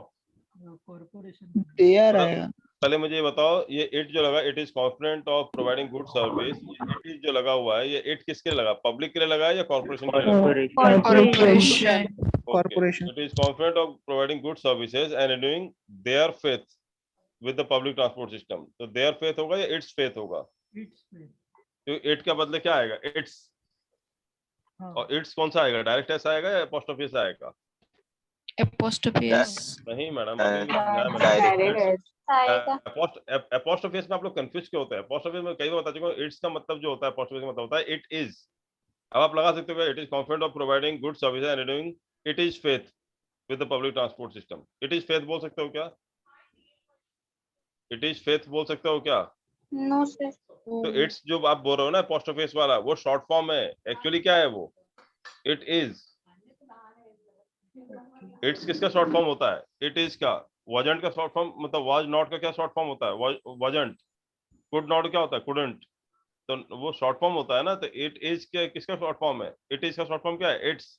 apostrophe वाला. बट यहाँ जो हम लोग इट्स की बात कर रहे हैं, तो इट्स मतलब क्या होता है? इट का इट्स जो होता है डायरेक्ट एस वाला, इसका मतलब होता है उसका इसका. तो इट्स फेथ मतलब क्या हुआ? उसके फेथ को, उसके भरोसे को with the public transport system. मतलब पब्लिक का भरोसा उन पे बना रहे, कॉर्पोरेशन पे, पब्लिक ट्रांसपोर्ट सिस्टम को लेकर के. ऐसा वो पूरा कोशिश कर रहे हैं, कॉन्फिडेंट है वो लोग. तो विद दिस इनिशिएटिव, इस इनिशिएटिव के साथ ये जो शुरुआत की उन्होंने, जो भी काम शुरू किया वो उसके शुरुआत में द कॉर्पोरेशन होप्स, कॉर्पोरेशन को ये उम्मीद है टू एश्योर द पब्लिक, कि वो पब्लिक को एश्योर कर सके, भरोसा दिला सके that it is confident of, कि वो कॉन्फिडेंट है और प्रोवाइडिंग गुड सर्विस, कि अच्छी सर्विस प्रोवाइड करेंगे, रिन्यूइंग देयर फेथ, और रिन्यूइंग इट्स फेथ होगा, कि वो अपना फेथ जो है, भरोसा जो है, दोबारा रिन्यू कर पाएंगे, दोबारा बना पाएंगे, दोबारा स्थापित कर पाएंगे with the public transport system के साथ. जो पब्लिक ट्रांसपोर्ट सिस्टम होता है, बस ट्रेन जो भी है, तो विद देयर फेथ में विद इट्स फेथ होगा. कौन सा इट्स होगा? ITS, direct S. IT apostrophe इसका मतलब होता है इट इज. कहीं भी आपको डाउट होना कि इट्स आएगा कि it is, IT direct S आएगा या apostrophe आएगा, आप काम करना, IT apostrophe मत देखना, IT के साथ डायरेक्ट एस, सॉरी, IT के बाद इज लगा देना, इट इज. क्योंकि IT apostrophe का मतलब भी होता है इट इज. अब देखना कि इट इज लगा के सही जमता है क्या. अब यहाँ पे इट इज लगाओ, कैसा लगेगा? सुन के देखो. It is confident of providing good service and renewing it is faith with the public transport. सही है क्या? इट इज फेथ लगा सकते हो क्या? No sir. फिर क्या आएगा? फिर इसका मतलब इट इज फेथ नहीं होगा, मतलब इट्स नहीं होगा, शॉर्ट फॉर्म वाला apostrophe नहीं होगा. फिर क्या आएगा? डायरेक्ट वाला ऐसा आएगा, इट्स फेथ, उसका भरोसा. कोई डाउट इसमें किसी को? No sir.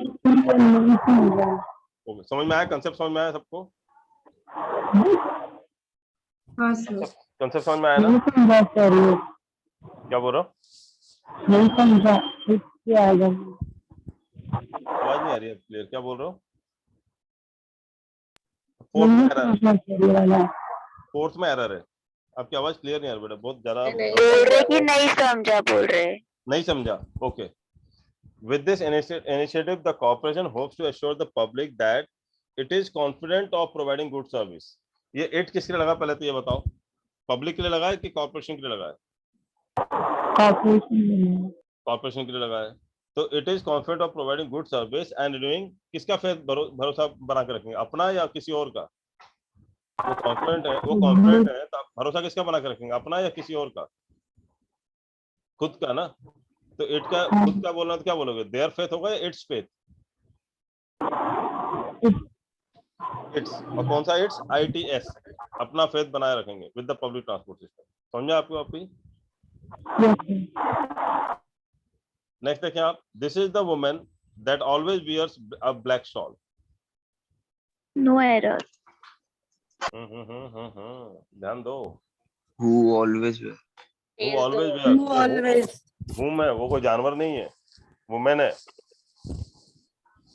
ठीक है, जानवर के साथ दैट लगाया जाता है. This is the cow that I bought yesterday. But women है, वुमेन क्या है? इंसान है. तो इंसान के लिए क्या आएगा? दैट आता है, हु आता है? हु आएगा ना. Yes sir. So this is the woman who always, हाँ सेकंड में एरर है। Who always wears a black shawl to work. Clear है, कोई डाउट? No sir. दिक्कत ये होती है ना कि दैट का मतलब भी जो होता है, हु लगा दो तो भी जो आता है, विच लगा दो तो भी जो आता है, व्हाट लगा दो तो भी जो आता है, इसलिए कंफ्यूजन ज्यादा होता है। हुम लगा दो तो भी जो आता है। तो रिलेटिव प्रोनाउन ऐसे होते हैं कि जिनमें कोई वर्ड लगा दो लगभग मीनिंग वही आता है। और सबसे ज्यादा कंफ्यूजन होता है विच, दैट और हु को लगा करके या व्हाट को लगा करके, बहुत दिक्कत होती है। तो वहां पे आपको ध्यान रखना पड़ेगा कि इंसान है तो क्या आएगा, हु या हुम आता है। अगर जानवर है तो क्या आता है, दैट आता है। अगर नॉन लिविंग थिंग है तो क्या आता है, विच आता है। थोड़े बहुत रूल्स आपको बताया था मैंने। और अगर इमोशंस है तो क्या आता है, इमोशंस में क्या आते हैं, What? व्हाट लग जाता है, क्योंकि इमोशंस की व्हाट लगती है। जब प्यार है, खुशी है, दुख है, गम है, गुस्सा है, सारे इमोशंस हैं। और इमोशंस की क्या लग जाती है, व्हाट लग जाती है। तो इमोशंस हमेशा क्या लगाने का, व्हाट लगाने का। बताया ना? Yes sir. किसी ने मीम भी बना दिया था मेरी क्लास में, फोटो एडिट करके किसी ने मीम भी बना दिया था उसके छोटा सा। तो मैंने बल्कि मुझसे परमिशन लिया है। घाटकोपर को स्टूडेंट है, क्या नाम था, आतिफ ऐसे कुछ नाम है ना, किसने दिया था, अरशद कोई तो था, जिसमें वो सर मैं डाल दूं क्या, मैं डाल दूंगा। उसने क्रिएटिविटी बनाई तो बना दिया। चलो एनीवे, और नेक्स्ट क्वेश्चन क्या है, ये समझ में आ गया ना आपको 14th? Yes sir. ओके 15 देखते हैं। Most of the people which have been victims of extreme violence are too frightened to report it to the police. which नहीं आएगा, वो आएगा। Who आएगा, क्यों आएगा हु? क्योंकि पीपल क्या है, लोग हैं। तो लोग क्या है, नॉन लिविंग थिंग नहीं है, तो विच नहीं आएगा, क्या आएगा, हु हैव बीन विक्टिम्स। अभी आपको धीरे धीरे पकड़ बन रही है आपको प्रोनाउन पे, कैसे क्वेश्चन आते हैं एग्जाम में। Yes, sir. अभी समझ में आ रहा है ना? अभी देखो खुद ही Yes, निकालने लगे हो sir. ना, पहले नहीं समझ में आ रहा था आपको। पहले क्या करते थे, दूसरी जगह पे एरर ढूंढते थे। अभी आपको प्रोनाउन के एरर समझ में आएंगे और आगे दिक्कत नहीं आएगी आपको। आपको लग रहा है ना कि सर ये तो प्रोनाउन है, समझ में आ रहा प्रोनाउन है। अभी नाउन का एरर बीच में जब मिक्स हो जाएंगे सारे चैप्टर तो फिर कैसे समझ में आएगा। तो वही मैंने कंसेप्ट जो बताया था कि आपके मोहल्ले में 10 घर हैं, 10 घर में जा जाके एक एक के घर के सब कुछ जान लोगे कि ये इसके मामा है, चाचा है, ताता है, सब है। तो मेले में जाओगे तो दिक्कत नहीं आएगी, पहचान लो कि ये मोहन का लड़का है या सोहन का लड़का है। नहीं तो अगर डेली अगर पजल वाले एक साथ मिक्स वाले करोगे ना, तो ये होगा कि डेली मेले में जाओगे, डेली तुक्का मार के आओगे, लगता है कि यह मोहन का लड़का है, डाउटफुल में रहोगे हमेशा। इसलिए मिक्स वाले क्वेश्चन नहीं पढ़ाता हूँ मैं। पहले चैप्टर बाय चैप्टर पढ़ते हैं, फिर मिक्स में जाते हैं, फिर मेले में जाते हैं। पहले 10 घर में घूम लेते हैं, फिर मेले में जाते हैं। फिर तो कोई छुप के सिगरेट पी रहा हो तो बता दोगे मोहन का लड़का तो छुप के सिगरेट पी रहा है। इतना मतलब इतने स्पीड से पकड़ लोगे कोई चीज को। और नहीं तो फिर चेहरा मिलाते फिरोगे, लगता है यार इसका चेहरा तो देखा देखा लग रहा है मुझे। जैसे आप बोलते हो ना सर ऐसा सुना सुना है, उसके बेस पे टिक मार के आता है, फिर आपको सुना सुना मिलता है एग्जाम में। सुना सुना जानते हो ना क्या होता है, 0 0 सुनने सुनने। समझा? समझा आपको? Yes sir. हाँ तो सुना सुना पे Yes, नहीं जाने sir. का। सुना सुना पे जाने क्या होता है, सुनने सुनने मिलता है फिर वो सुना सुना। तो पढ़ के जाना है ये चीज। तो यहाँ पे समझ में आया आपको क्या आएगा, who. Most of the people who have been victims, which नहीं आएगा, विच नॉन लिविंग थिंग के लिए होता है। और या पीपल है, पीपल क्या है, लिविंग है, तो लिविंग है तो क्या आएगा, लोग हैं तो क्या आएगा, पर्सन के लिए क्या लगता है, हु लगता है। ठीक है next. It was me who was responsible for making all the arrangements for the successful completion of his studies.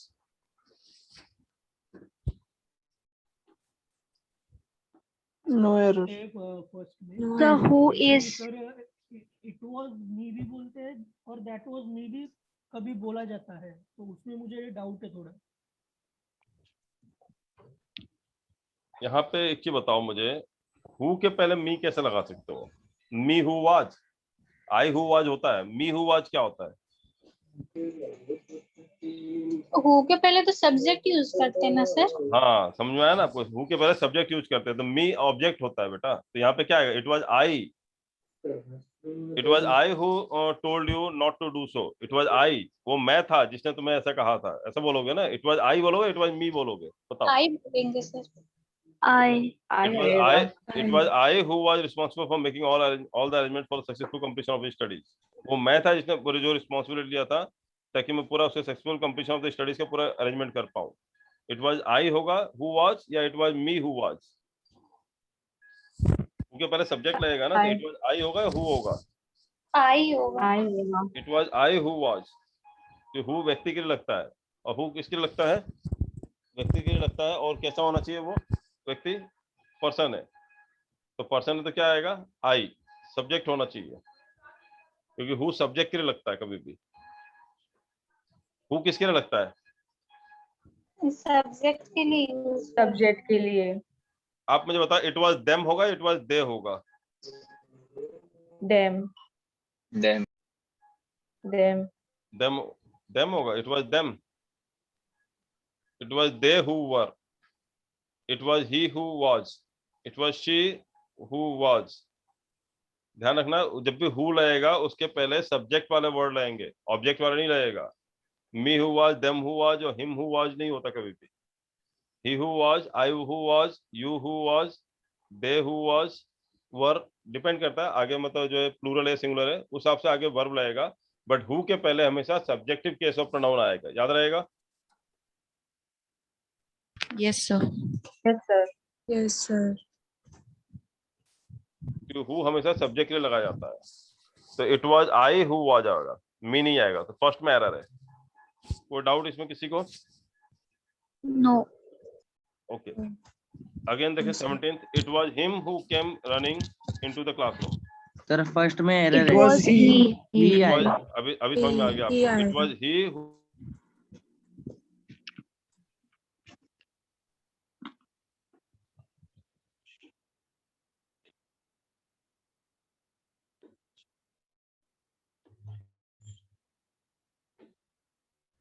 It was He. he who was responsible for making the so it was he who came running into the classroom. Next बताएं, government department should share information with one another so that their records are up to date. Their records. Their records. हाँ, their records होगा, their records होगा, their records, उनके records Their. बोलना, वे record नहीं, उनके records, तो their आएगा, THEIR, क्या आएगा यहाँ पे फोर्थ में, their records। अच्छा, ये one another होगा या each other होगा? Each One other another. नहीं होता है। ईच अदर होता है दो लोगों के बीच में, जैसे both of you should help each other, दोनों को एक दूसरे को मदद करनी चाहिए। ईच अदर होता है दो लोगों के लिए, और वन अनदर क्या होता है, दो से ज्यादा के लिए क्या यूज करते हैं हम एक दूसरे के लिए, वन अनदर। जैसे all the students of the class है ना, शुड हेल्प वन अनदर या should help each other, one another. तो ध्यान रखना, एक से ज्यादा, दो से ज्यादा हो तो वन अनदर आता है, और सिर्फ दो लोगों की बात हो तो क्या आता है, ईच अदर आता है। तो यहाँ पे लिखा है government department should share information with one another. तो गवर्नमेंट डिपार्टमेंट कितने हैं, दो हैं या दो से ज्यादा हैं?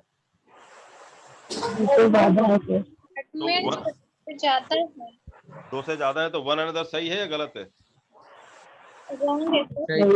सही है। दो से ज्यादा है तो वन अनदर होता है, दो से ज्यादा है तो वन अनदर होता है, अगर दो है तो ईच अदर होता है। जैसे Mohan and Sohan should help one another या ईच अदर? नहीं, ईच अदर। कितना समझाओ, दो लोग हैं तो ईच अदर आएगा, एक दूसरे को ईच अदर, और वन अदर मतलब भी होता है एक दूसरे को, मीनिंग वही आता है हिंदी में, बट वन अनदर होता है कि वन अनदर मतलब एक दूसरे को, दूसरा तीसरे को, तीसरा चौथे को, चौथा पांचवे को, इस टाइप से वन अनदर होता है। और ईच अदर मतलब सिर्फ मैं तुमको, तुम मुझको, बस ये सेंस होता है ईच अदर का मतलब। तो ईच अदर हमेशा दो लोग बीच में होता है, और वन अनदर दो से ज्यादा के लिए यूज किया जाता है। यहाँ पे गवर्नमेंट डिपार्टमेंट दो है या दो से ज्यादा है, पहले ये बताओ। दो से ज्यादा। दो से ज्यादा। ज्यादा है, तो ये वन अनदर सही है गलत है? सही है। सही है। अगर दो होते तो कितना क्या होता है वहां पे वन अनदर की जगह पे? ईच अदर होता है। अभी कोई डाउट किसी को? हाँ, तब वो वन अनदर सही है, थर्ड पार्ट सही है। अब गलती कहाँ ढूंढनी है, फोर्थ पार्ट में। क्या पे क्या आना चाहिए, government department should share information with one another so that their records are up to date. Their records नहीं हो, क्या आएगा, देयर रिकॉर्ड्स, THEIR। क्लियर है? कोई डाउट इसमें? No sir. चलो अगला 19 देखते हैं। Company should hold such conferences more often so that it can discuss their problems and come up with solutions. बताओ जल्दी। They can discuss. It can.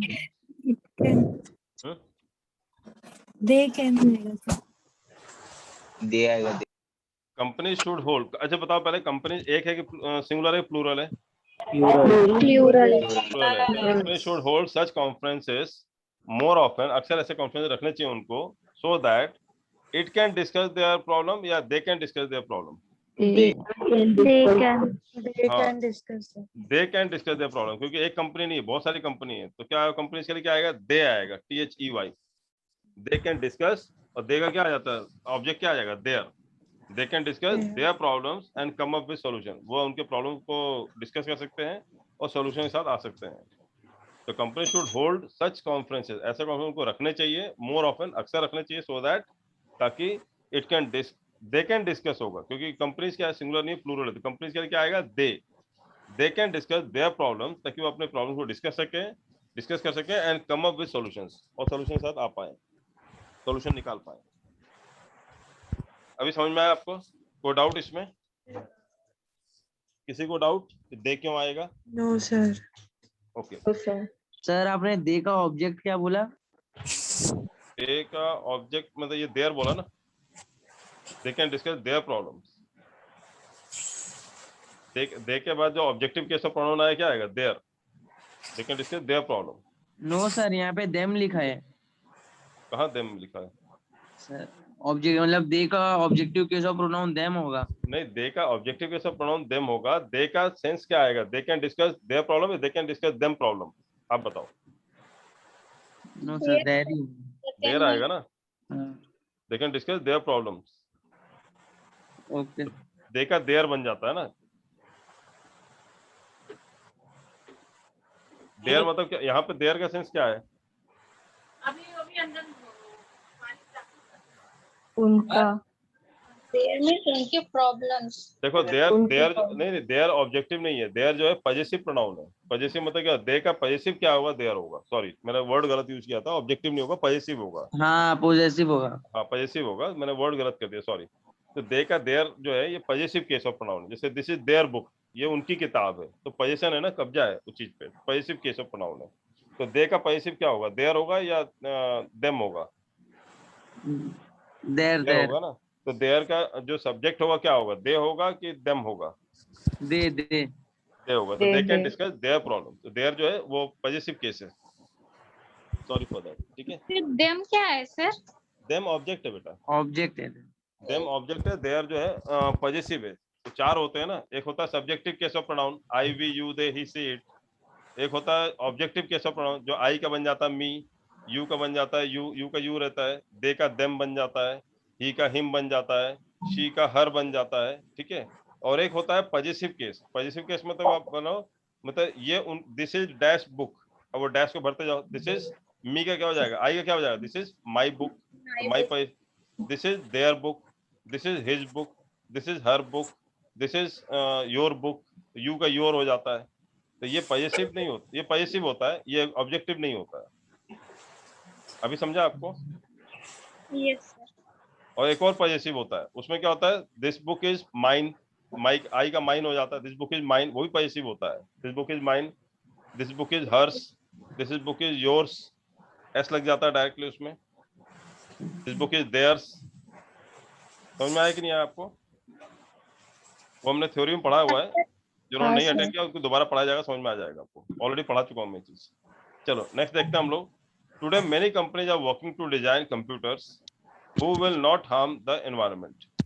Which will not. Who will not? Who की जगह पे क्या आएगा? Which आएगा. क्यों आएगा which?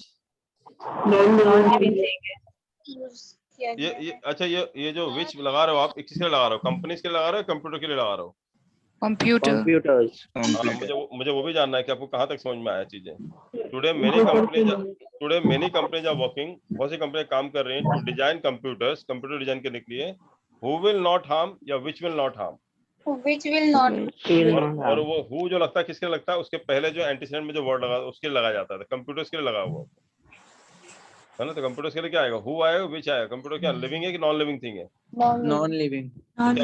तो who किसके लिए लगता है? लिविंग थिंग के लिए. तो क्या आएगा यहाँ पे? which. नेक्स्ट देखिए 21. A good friend of me has been in London for 20 years.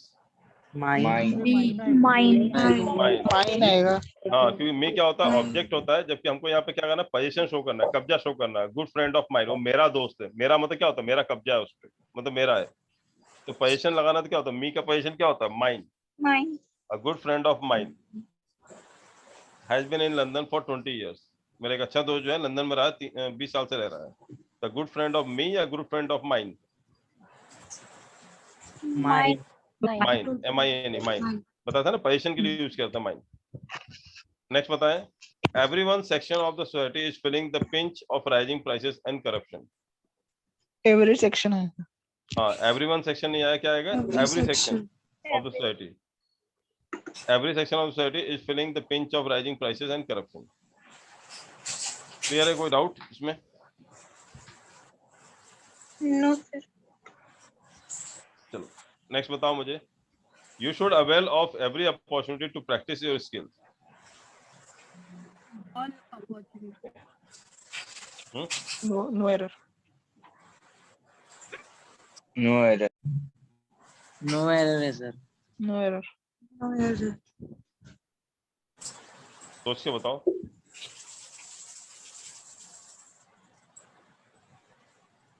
Every नहीं आएगा, each opportunity. ऑफ नहीं आएगा। Avail yourself. ऑफ नहीं आएगा। अवेल योरसेल्फ आएगा। आपको याद है, रिफ्लेक्सिव प्रोनाउन पढ़ाया था मैंने। You should avail, avail, avail के बाद क्या आता है, you should avail yourself of every opportunity to practise your skill. Avail के बाद योरसेल्फ आएगा, क्योंकि अवेल के बाद, एब्सेंट के बाद, प्रेजेंट के बाद, प्राइड के बाद, आपको याद है प्रोस्टेट के बाद बहुत सारे वर्ड बताए थे जिनके बाद हमेशा रिफ्लेक्सिव प्रोनाउन लगाना ही पड़ता है। तो अवेल क्या है, इंट्रोड्यूस के बाद, याद है, यू शुड इंट्रोड्यूस, मतलब I introduce myself to the minister या इंट्रोड्यूस टू द मिनिस्टर, क्या बोलूं मैं? I introduce to the minister या introduce myself to the minister, कैसे बोलूंगा बताओ? मैंने मंत्री को अपना बारे में इंट्रोड्यूस किया, तो I introduce myself to the minister या introduce to the minister, direct बोल दो। I introduce myself। I introduce myself, बताना पड़ेगा ना माई सेल्फ। तो यहाँ भी यू शुड अवेल, आपको अवेल करना होता, क्या होता है, फायदा उठाना। बोलते हैं ना, बट टू नो अवेल, मैंने बहुत कोशिश की बट टू नो अवेल, लेकिन कोई फायदा नहीं हुआ। तो फायदा मतलब हमेशा प्रॉफिट के सेंस में नहीं बोल सकते ना। फायदा मतलब क्या हो, कोई फायदा नहीं हुआ, मतलब मेहनत किया, फायदा नहीं हुआ। जिसने बहुत मेहनत किया, फायदा नहीं हुआ, क्या बोलते हैं, he worked very hard.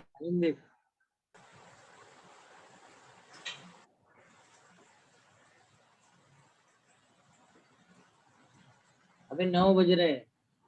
But to know avail, लेकिन कोई फायदा नहीं हुआ, no avail. He worked very hard, but to no avail। उसने बहुत मेहनत किया, but to no avail। but but but to to no no avail, मतलब कोई फायदा नहीं हुआ। ऐसे यूज करते हैं, but to no avail, कोई फायदा नहीं हुआ।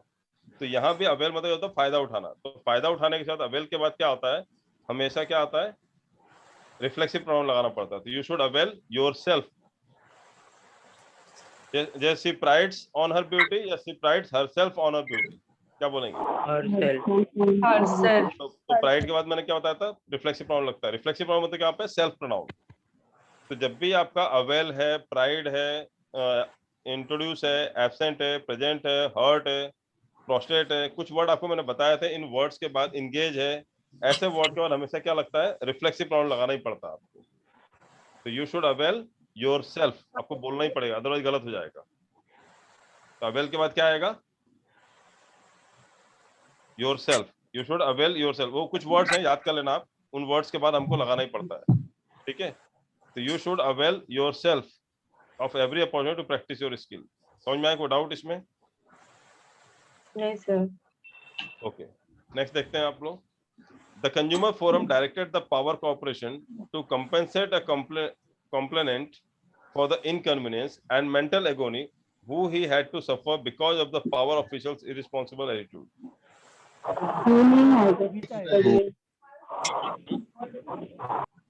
होम आएगा, होम। नहीं विच आएगा, क्योंकि अब ध्यान से पढ़ो। The consumer forum directed the power corporation to compensate a complainant for the inconvenience and mental agony who he had to suffer या which he had to suffer। ये बताओ, पहले मुझे बताओ, ये who या which लगा, नहीं पहले मुझे बताओ, ये who और which जो लगाना चाहते हो, ये हु या विच यहाँ पे लगा रहे हो, ये कंप्लेनेंट के लिए है या इनकन्वीनियंस एंड मेंटल एगोनी के लिए?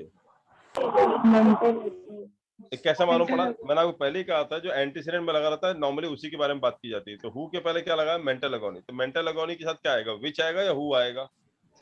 तो विच आएगा ना। मेंटल एगोनी क्या है? दिमागी मतलब परेशानी जो है या इनकन्वीनियंस जो हुआ है उसको, मतलब जो असुविधा हुई है। तो विच ही हैड टू सफर, जो उसको सफर करना पड़ा, या who he had to suffer? ये हु उसके लिए नहीं लगा, कंप्लेनेंट के लिए नहीं लगाया गया है। इनकन्वीनियंस और मेंटल एगोनी की जगह पे आना चाहिए वो प्रोनाउन।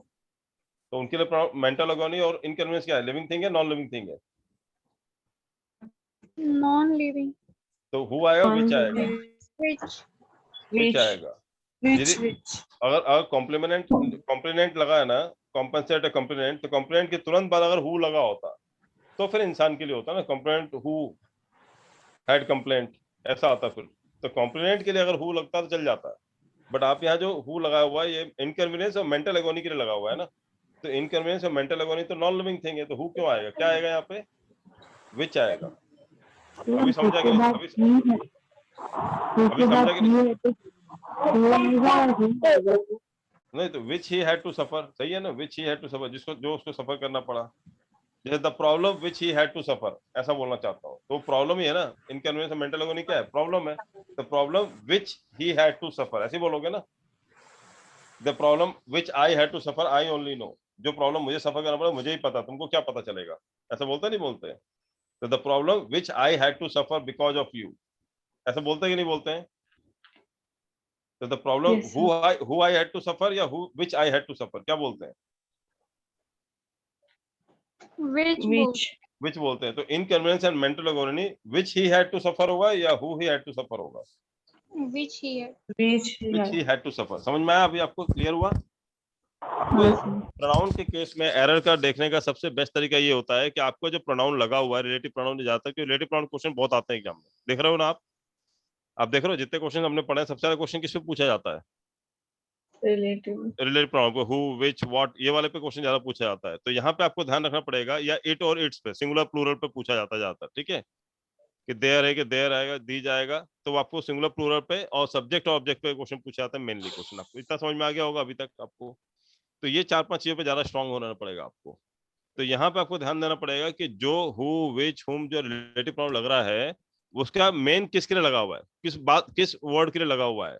तो वर्ड आपका क्या है, मतलब लिविंग है या नॉन लिविंग है उसके बेस पे लगाना है, या फिर वो सब्जेक्ट है ऑब्जेक्ट है उसके बेस पे लगाना है, या वो सिंगुलर है प्लूरल है उसके बेस पे लगाना है। ये 3 चीज आपको ध्यान देना पड़ेगा प्रोनाउन में, फिर सारे क्वेश्चन बन जाते हैं। समझा कि नहीं समझा अभी आपको? Yes no.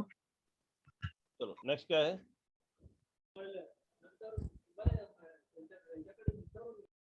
नेक्स्ट क्या है आपका? You and myself, 25th. You and myself will enjoy the party to be arranged in an honor of the new chief manager. Sir you and me आएगा, माई सेल्फ नहीं आएगा। You and me. You and me आएगा। You and I आएगा। You and I आएगा।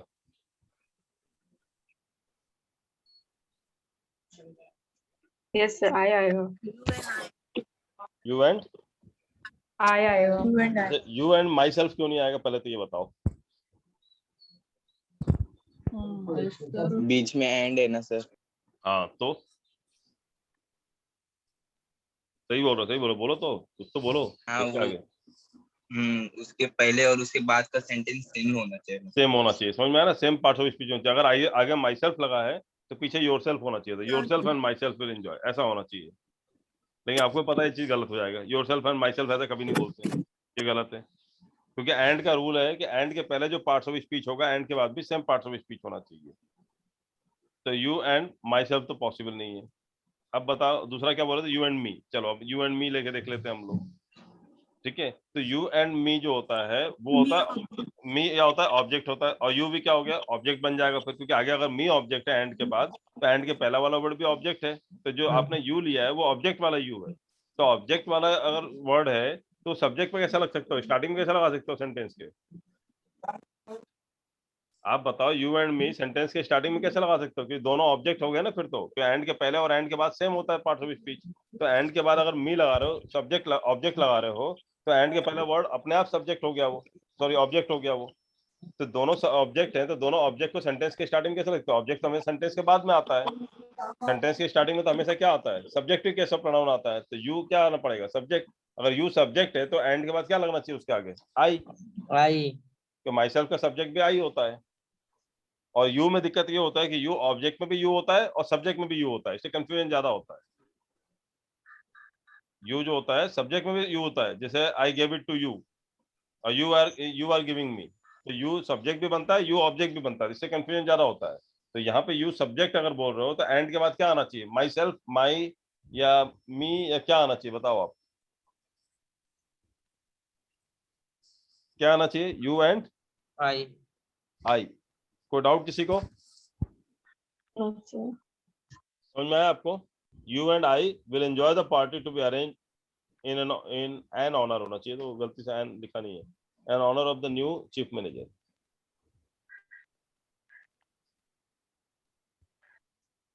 चलो अब अगला बताओ मुझे।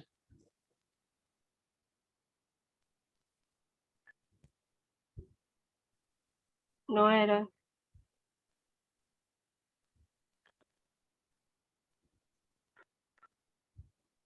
It was me who telephoned the fire service.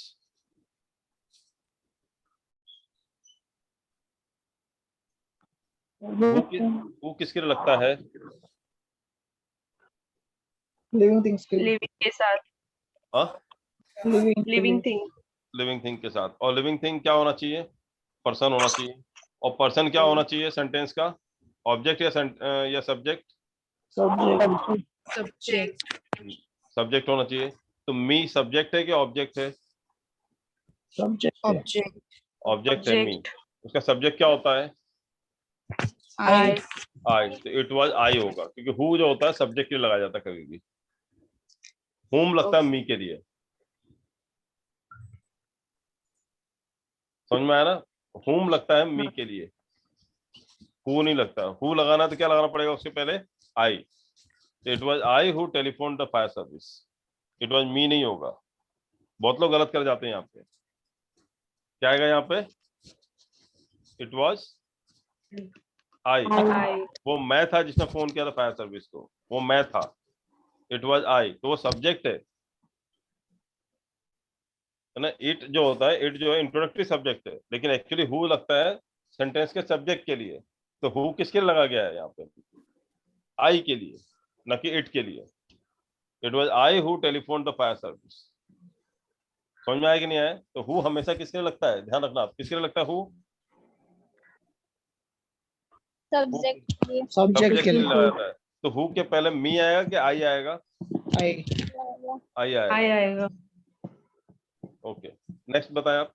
दो she appears to be very tall, she is just an inch taller than me. No error. ये बहुत खतरनाक एरर है बाबा।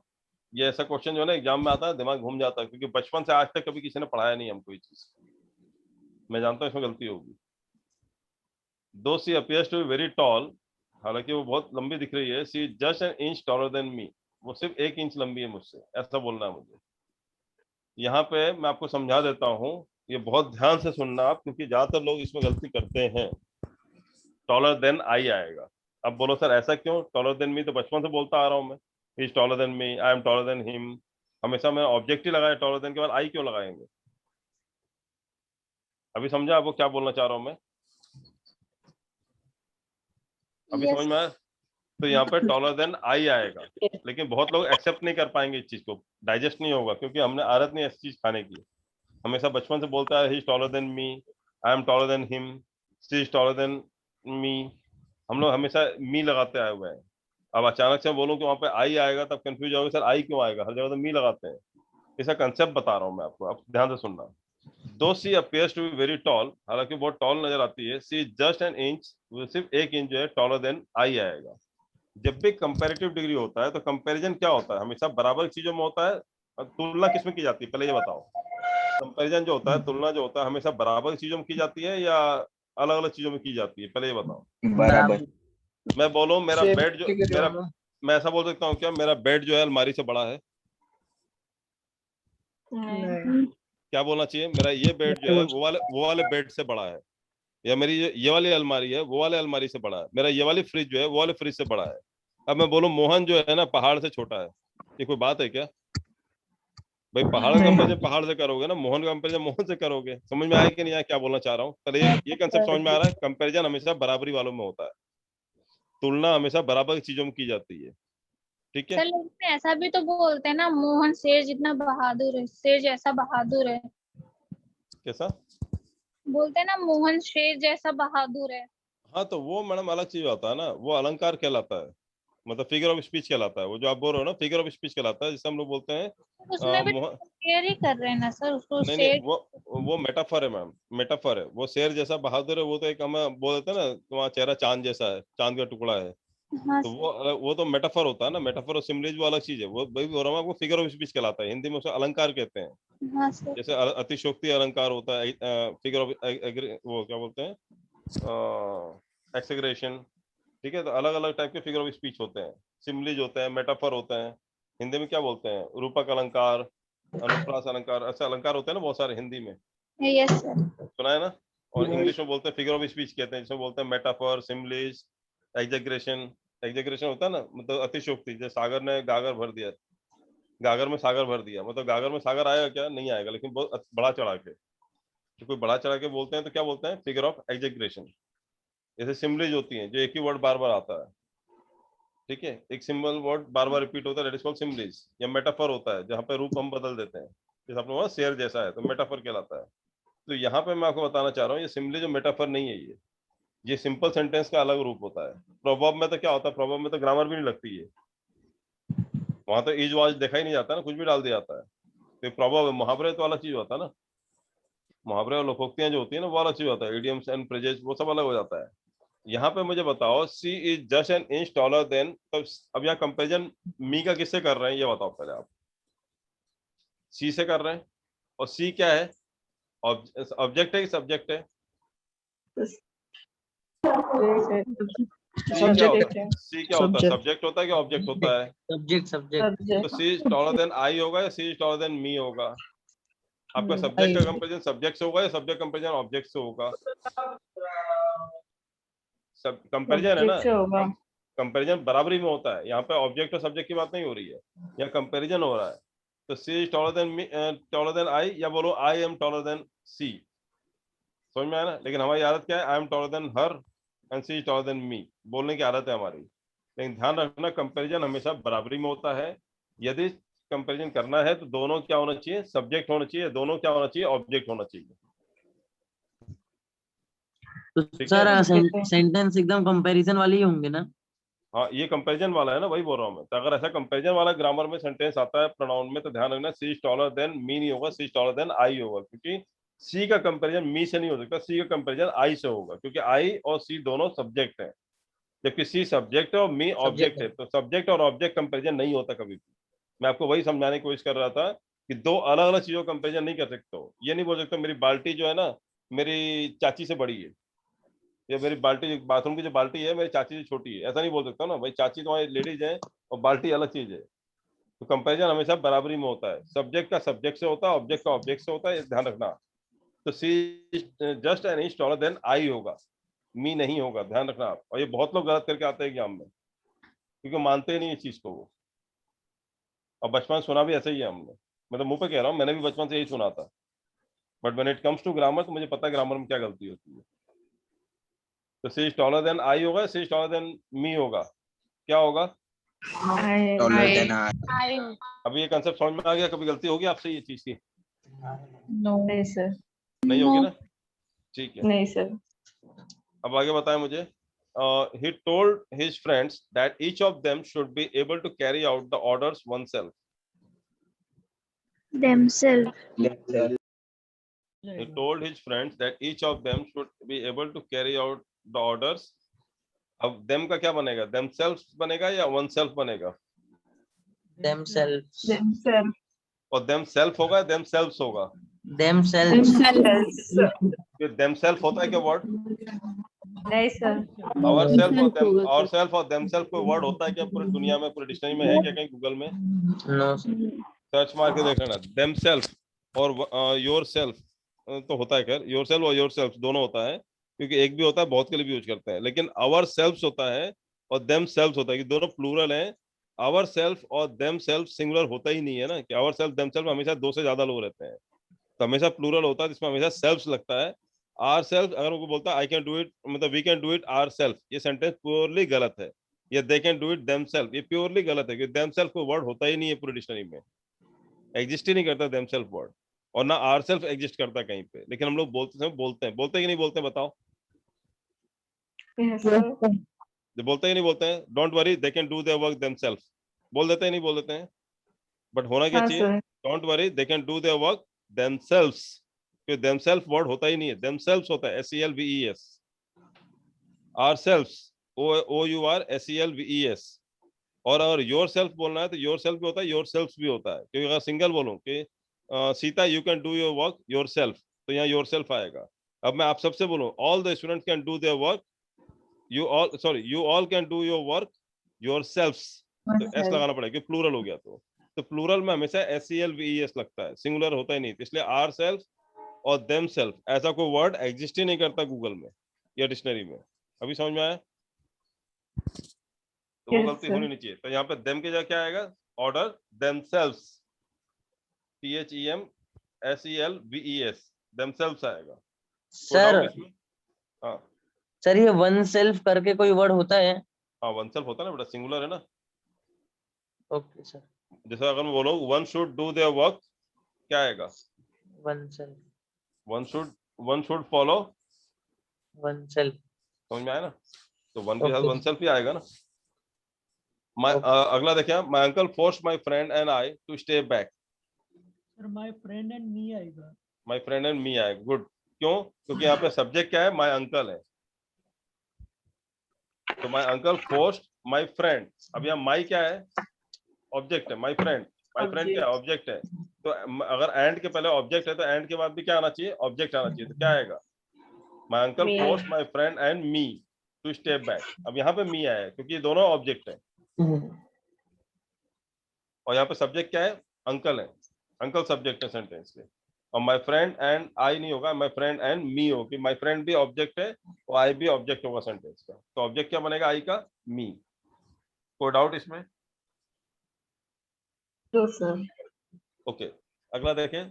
These companies have been asked to furnish their financial details and information about to its board members.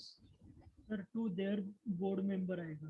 क्योंकि these companies है, these companies plural है, तो क्या आएगा? Board members, its board members या their board members? Their आएगा, क्योंकि these companies have been asked to furnish their financial details and information about its board members, नहीं about their board members। To नहीं आएगा, टू टाइपिंग एरर है, to हटा देना, to नहीं आएगा यहाँ पे। ये अच्छा, ये बुक सबके पास है ना? हाँ सर। यस सर ये जो पढ़ा रहा हूँ ये बुक सबके पास है ना? नहीं हाँ सर। सर कितने लोगों के पास नहीं है? नहीं। तो आप लोगों ने बेटा अभी एडमिशन लिया होगा, सर आपको बुक नहीं आया होगा तो आप मैडम से मांग लेना, आपको मिल जाएंगी बुक्स। ओके। और मैं अभी आज ग्रुप में भी डाल दूंगा, तो आपको डिजिटल बुक तो मिल ही जाएगी। एटलीस्ट अभी डिजिटल बुक तो ले लो आप, ताकि आप सॉल्व कर सको क्वेश्चन को आगे को। तो ये बुक जो अभी देखा ना आपने व्हाट्सएप पे, मैंने ओपन किया था WPS के थ्रू, हाँ। तो PDF है, पूरे बुक का PDF है, तो पूरा PDF मैं आपको भेज दूंगा, ग्रुप में डाल दूंगा सारे ग्रुप का, आपको टेंशन नहीं होगा, आप पेपर सॉल्व कर ही सकते हो। बाकी बुक का आप लोग जो भी ब्रांच मैनेजर हैं आपके, जिनसे आपकी बात हुई है, जिनसे आपने एडमिशन लिया है, आप उनको बोल दीजिएगा तो आपको बुक्स मिल जाएंगी। ठीक है। ठीक है, आप अपना घर का एड्रेस वगैरह दे दीजिएगा तो it will delivered at your home, और अगर ऑफिस खुलता है तो ऑफिस में आके ले सकते हैं आपको।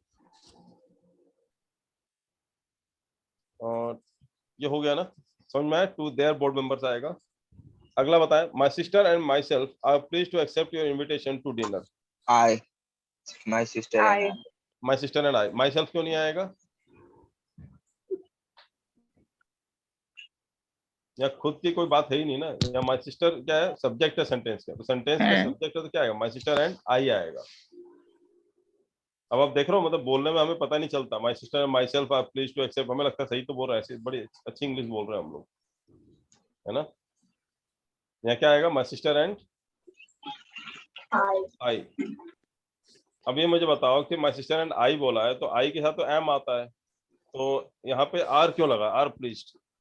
2 जन है ना सर, 2 जने तो क्या हुआ? प्लूरल हो गया। गुड। तो यहाँ पे समझ में आया, माई सिस्टर एंड आई है तो आई के साथ एम लगता है, माई सिस्टर के साथ इज लगता है, लेकिन 2 जन एंड से जुड़े हुए हैं तो फिर कोई दिमाग में डाउट नहीं आना चाहिए। हमेशा क्या आता है? प्लूरल होता है, कि एंड से 2 सब्जेक्ट जुड़े हो तो हमेशा प्लूरल वर्ड आता है, प्लूरल सब्जेक्ट वर्ब आता है। तो my sister and I are please. Good. Next question क्या है? The number of people which asked for the discount was low but grew during the summer period. Who asked for the discount? Who asked? The number of people who asked, क्योंकि people के लिए use किया जा रहा है, तो people क्या है? लोग हैं। लोग क्या है? मतलब लाइक लिविंग थिंग है, तो क्या आएगा? विच आएगा, हु आएगा? Who आएगा? हाँ, तो विच क्या है? नॉन लिविंग थिंग के लिए यूज करते हैं। अगला क्वेश्चन देखें। There can not be any situation where somebody makes money in an asset, either to India or to the country of his origin.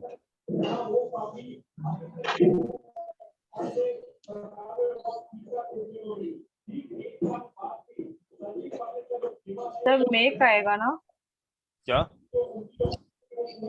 somebody make ये somebody makes आएगा ना, make क्यों आएगा? somebody सिंगुलर है ना। हाँ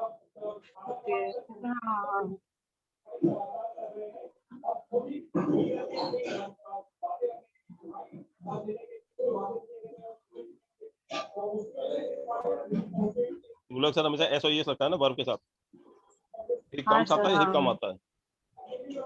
कम आएगा। कम आता है, कम आता है, तो ही सिंगुलर तो कम आता है, एस और एस लगता है। तो somebody makes आएगा या make आएगा? मेक्स आएगा।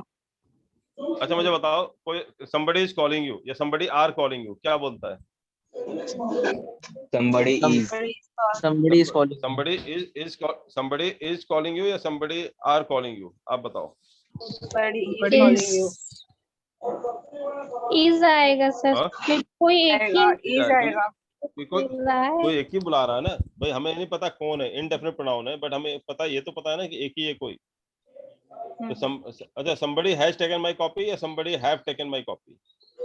somebody हैश टेकन क्यों आएगा? हैश टेकन क्योंकि somebody है, कोई तो लेके आए। सम मतलब कुछ नहीं होगा यहाँ पे, somebody मतलब क्या? कोई एक, लेकिन कौन सा एक है वो पता नहीं है, उसके बारे में आइडिया नहीं है। समझ में आ रहा है? someone is knocking at the door, somebody है, someone भी है, someone is knocking at the door, तो कितने लोग नॉक कर रहे हैं आपके दरवाजे? कोई एक आदमी जो पता नहीं है या बहुत सारे लोग हैं? एक ही इंसान है। लेकिन हमें पता नहीं है कौन है, क्योंकि इनडेफिनिट है, डेफिनेट नहीं है, निश्चित नहीं है, उसको बोलते हैं हम लोग somebody, nobody, everybody। लेकिन क्या वर्ब क्या लगता है मुझे? सिंगुलर लगता है। तो somebody makes money होगा, make money नहीं होगा। make क्या होता है? प्लूरल होता है, बताया था ना आपको। नाउन में एस और एस लग जाए तो प्लूरल हो जाता है। जैसे मोबाइल में एस लग जाए क्या होता है? मोबाइल्स, प्लूरल हो जाए, बहुत सारे मोबाइल्स हो जाएंगे। पेन में एस लग जाए तो क्या होता है? पेन्स, बहुत सारे पेन हो जाएंगे। ठीक है, बट अगर कम में एस लग जाए, कम्स, तो क्या होगा? सिंगुलर हो जाएगा, आता है। मेक में एस लग जाए, मेक्स में तो क्या होता है? आता है, तो बनाता है। ठीक है, और वहां पे एस हटा दो तो क्या होगा? सिंगुलर, प्लूरल हो जाता है।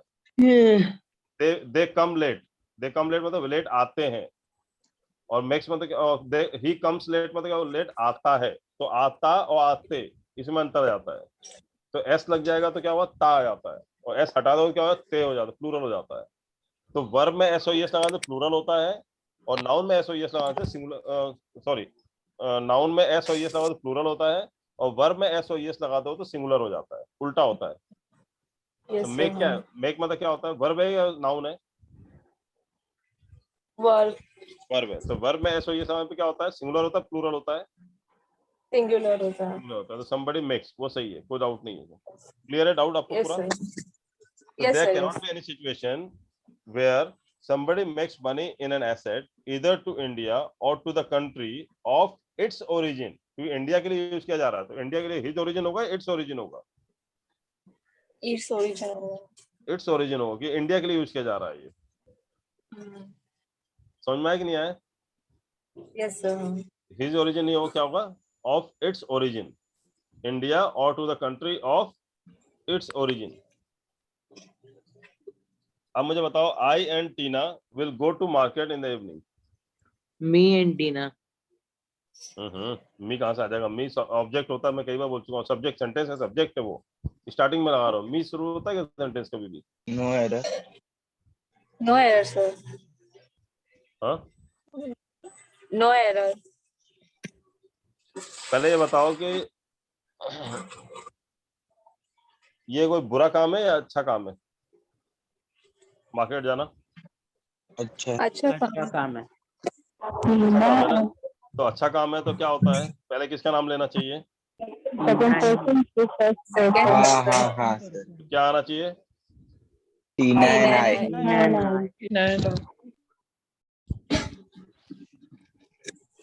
अभी समझ में आया क्या होता है गलती? हमें लगता है आई एंड टीना और टीना एंड आई में क्या अंतर है? भाई दोनों गए ना बाजार, बात खत्म हो गई, सामान लेके आएंगे। तो आई एंड टीना नहीं होगा, टीना एंड आई होगा। और जो नए लोग हैं उनको बता देता हूँ, उनको समझा देता हूँ क्या हो रहा है ये। इसे क्या बोलते हैं हम लोग? किसमें आता है? Order of pronoun.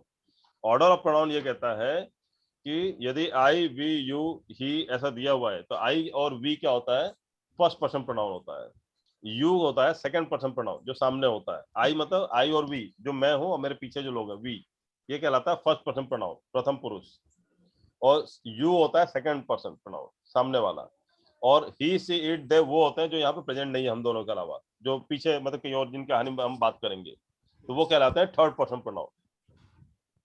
तो कभी भी कोई अच्छा काम हो तो पहले क्या करते हैं? अच्छा काम हो तो पहले तुमने अच्छा किया, एटिकेट्स लाओ, मैनर्स के हिसाब से क्या होता है? पहले तुमने अच्छा किया, फिर जो यहाँ प्रेजेंट नहीं है उसने अच्छा किया, ही, सी, इट, दे जो भी लगाना है उसने अच्छा किया, माय फ्रेंड, वैन जो भी लगाना है, टीना, मीना, रीना जो भी लगाना है उसने अच्छा किया। और सबसे आखिरी में अपना बोलना है कि मैंने भी अच्छा किया, आई या वी। लेकिन कोई बुरा हुआ तो सबसे पहले क्या बोलना है? मैंने बुरा किया, उसके बाद तुमने बुरा किया, उसके बाद फिर तीसरे वाले को, थर्ड वाले को। लेकिन हम क्या करते हैं कि हम दोनों जब मिल जाते हैं तो तीसरे वाले चुगली पहले कर देते हैं, उसने ऐसा किया, उसने ऐसा किया, इसलिए ग्रामर गलत हो जाती है। तो आई एंड टीना नहीं होगा। जो बाजार जाना अच्छी बात है, कोई बुरी बात नहीं है। तो यहाँ पे क्या होगा? पहले टीना बोलोगे, बाद में आई बोलोगे। अगर ये बुरी बात होती है तो क्या होता है? पहले आई आता, बाद में टीना आता है। समझ में आया ऑर्डर ऑफ प्रोनाउन का मतलब? कितने लोग समझ में नहीं आया जो मैंने कहा अभी?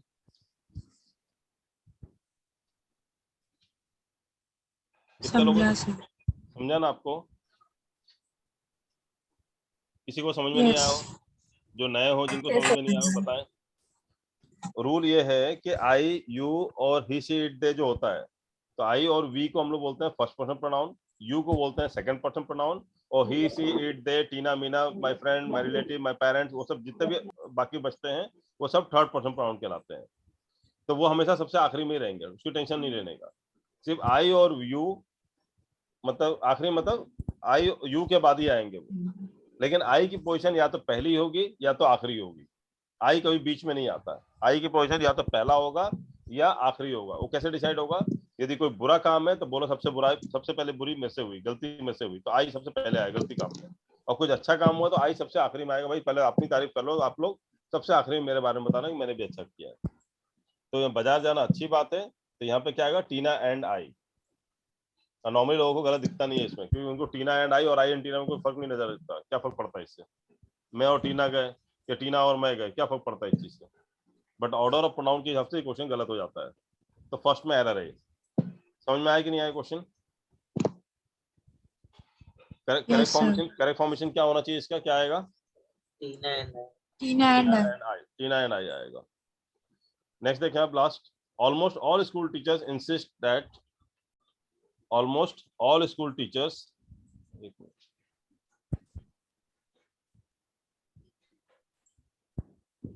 almost all school teachers insist that a student's mother is responsible for student's conduct as well as his dress.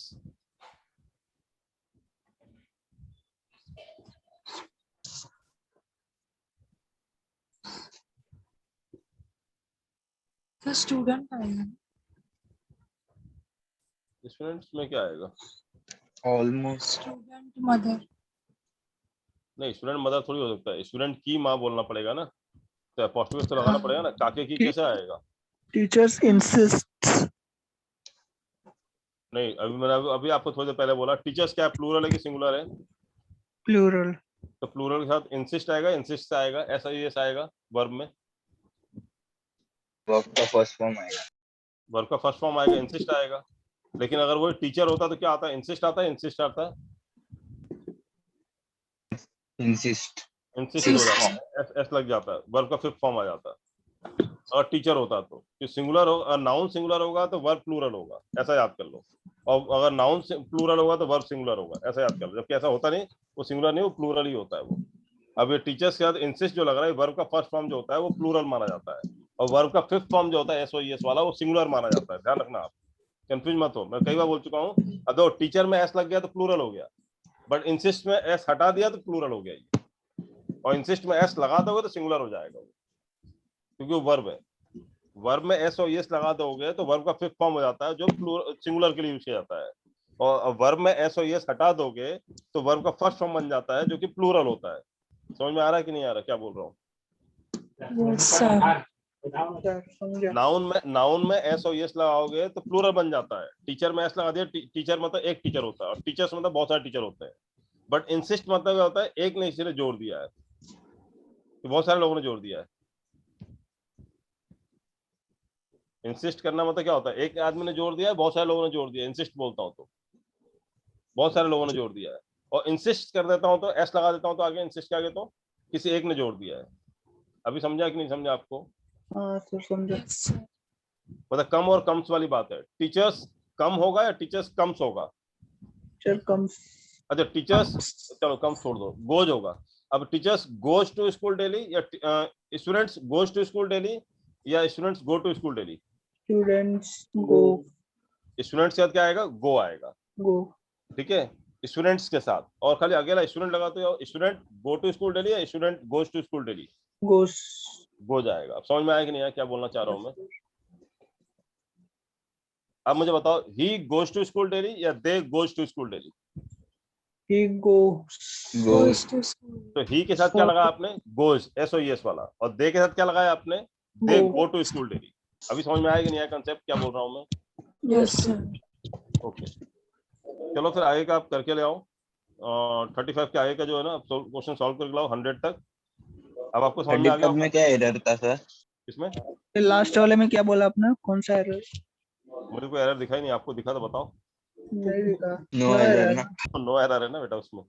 Almost all school teachers insist that students mother, student की जो माँ है, इज रिस्पॉन्सिबल, एक ही माँ है तो इज सही है, is responsible for the student's conduct, student के कंडक्ट के लिए, जो भी वो हरकत करता है, as well as his dress, और उसके साथ है उसकी ड्रेस के लिए। तो यहाँ पे कुछ एरर दिख ही नहीं रहा मुझे तो, ठीक है। चलो 35 मैंने करवा दिया। बाकी का जो कितने क्वेश्चन बचे अभी? 65 ना, 65 क्वेश्चन और बचे हैं। तो 65 क्वेश्चन आप सॉल्व करके ले आओ। जो भी डाउट होगा नेक्स्ट सेशन में हम लोग क्लियर कर लेंगे, ठीक है। Okay, thank you. Hope you enjoyed the class. मजा आया क्लास में? बोर लगा? Yes sir. क्या यस सर मतलब क्या होता है? बोर लगा है? नहीं सर अच्छा लगा, अच्छा लगा। बोर नहीं हुआ सर। बोर नहीं हुआ ना? फिर ठीक है, नहीं तो पहला कोई बोल दिया रहता 9 बजे। ठीक है, चलो, okay, thank you. Thank you sir.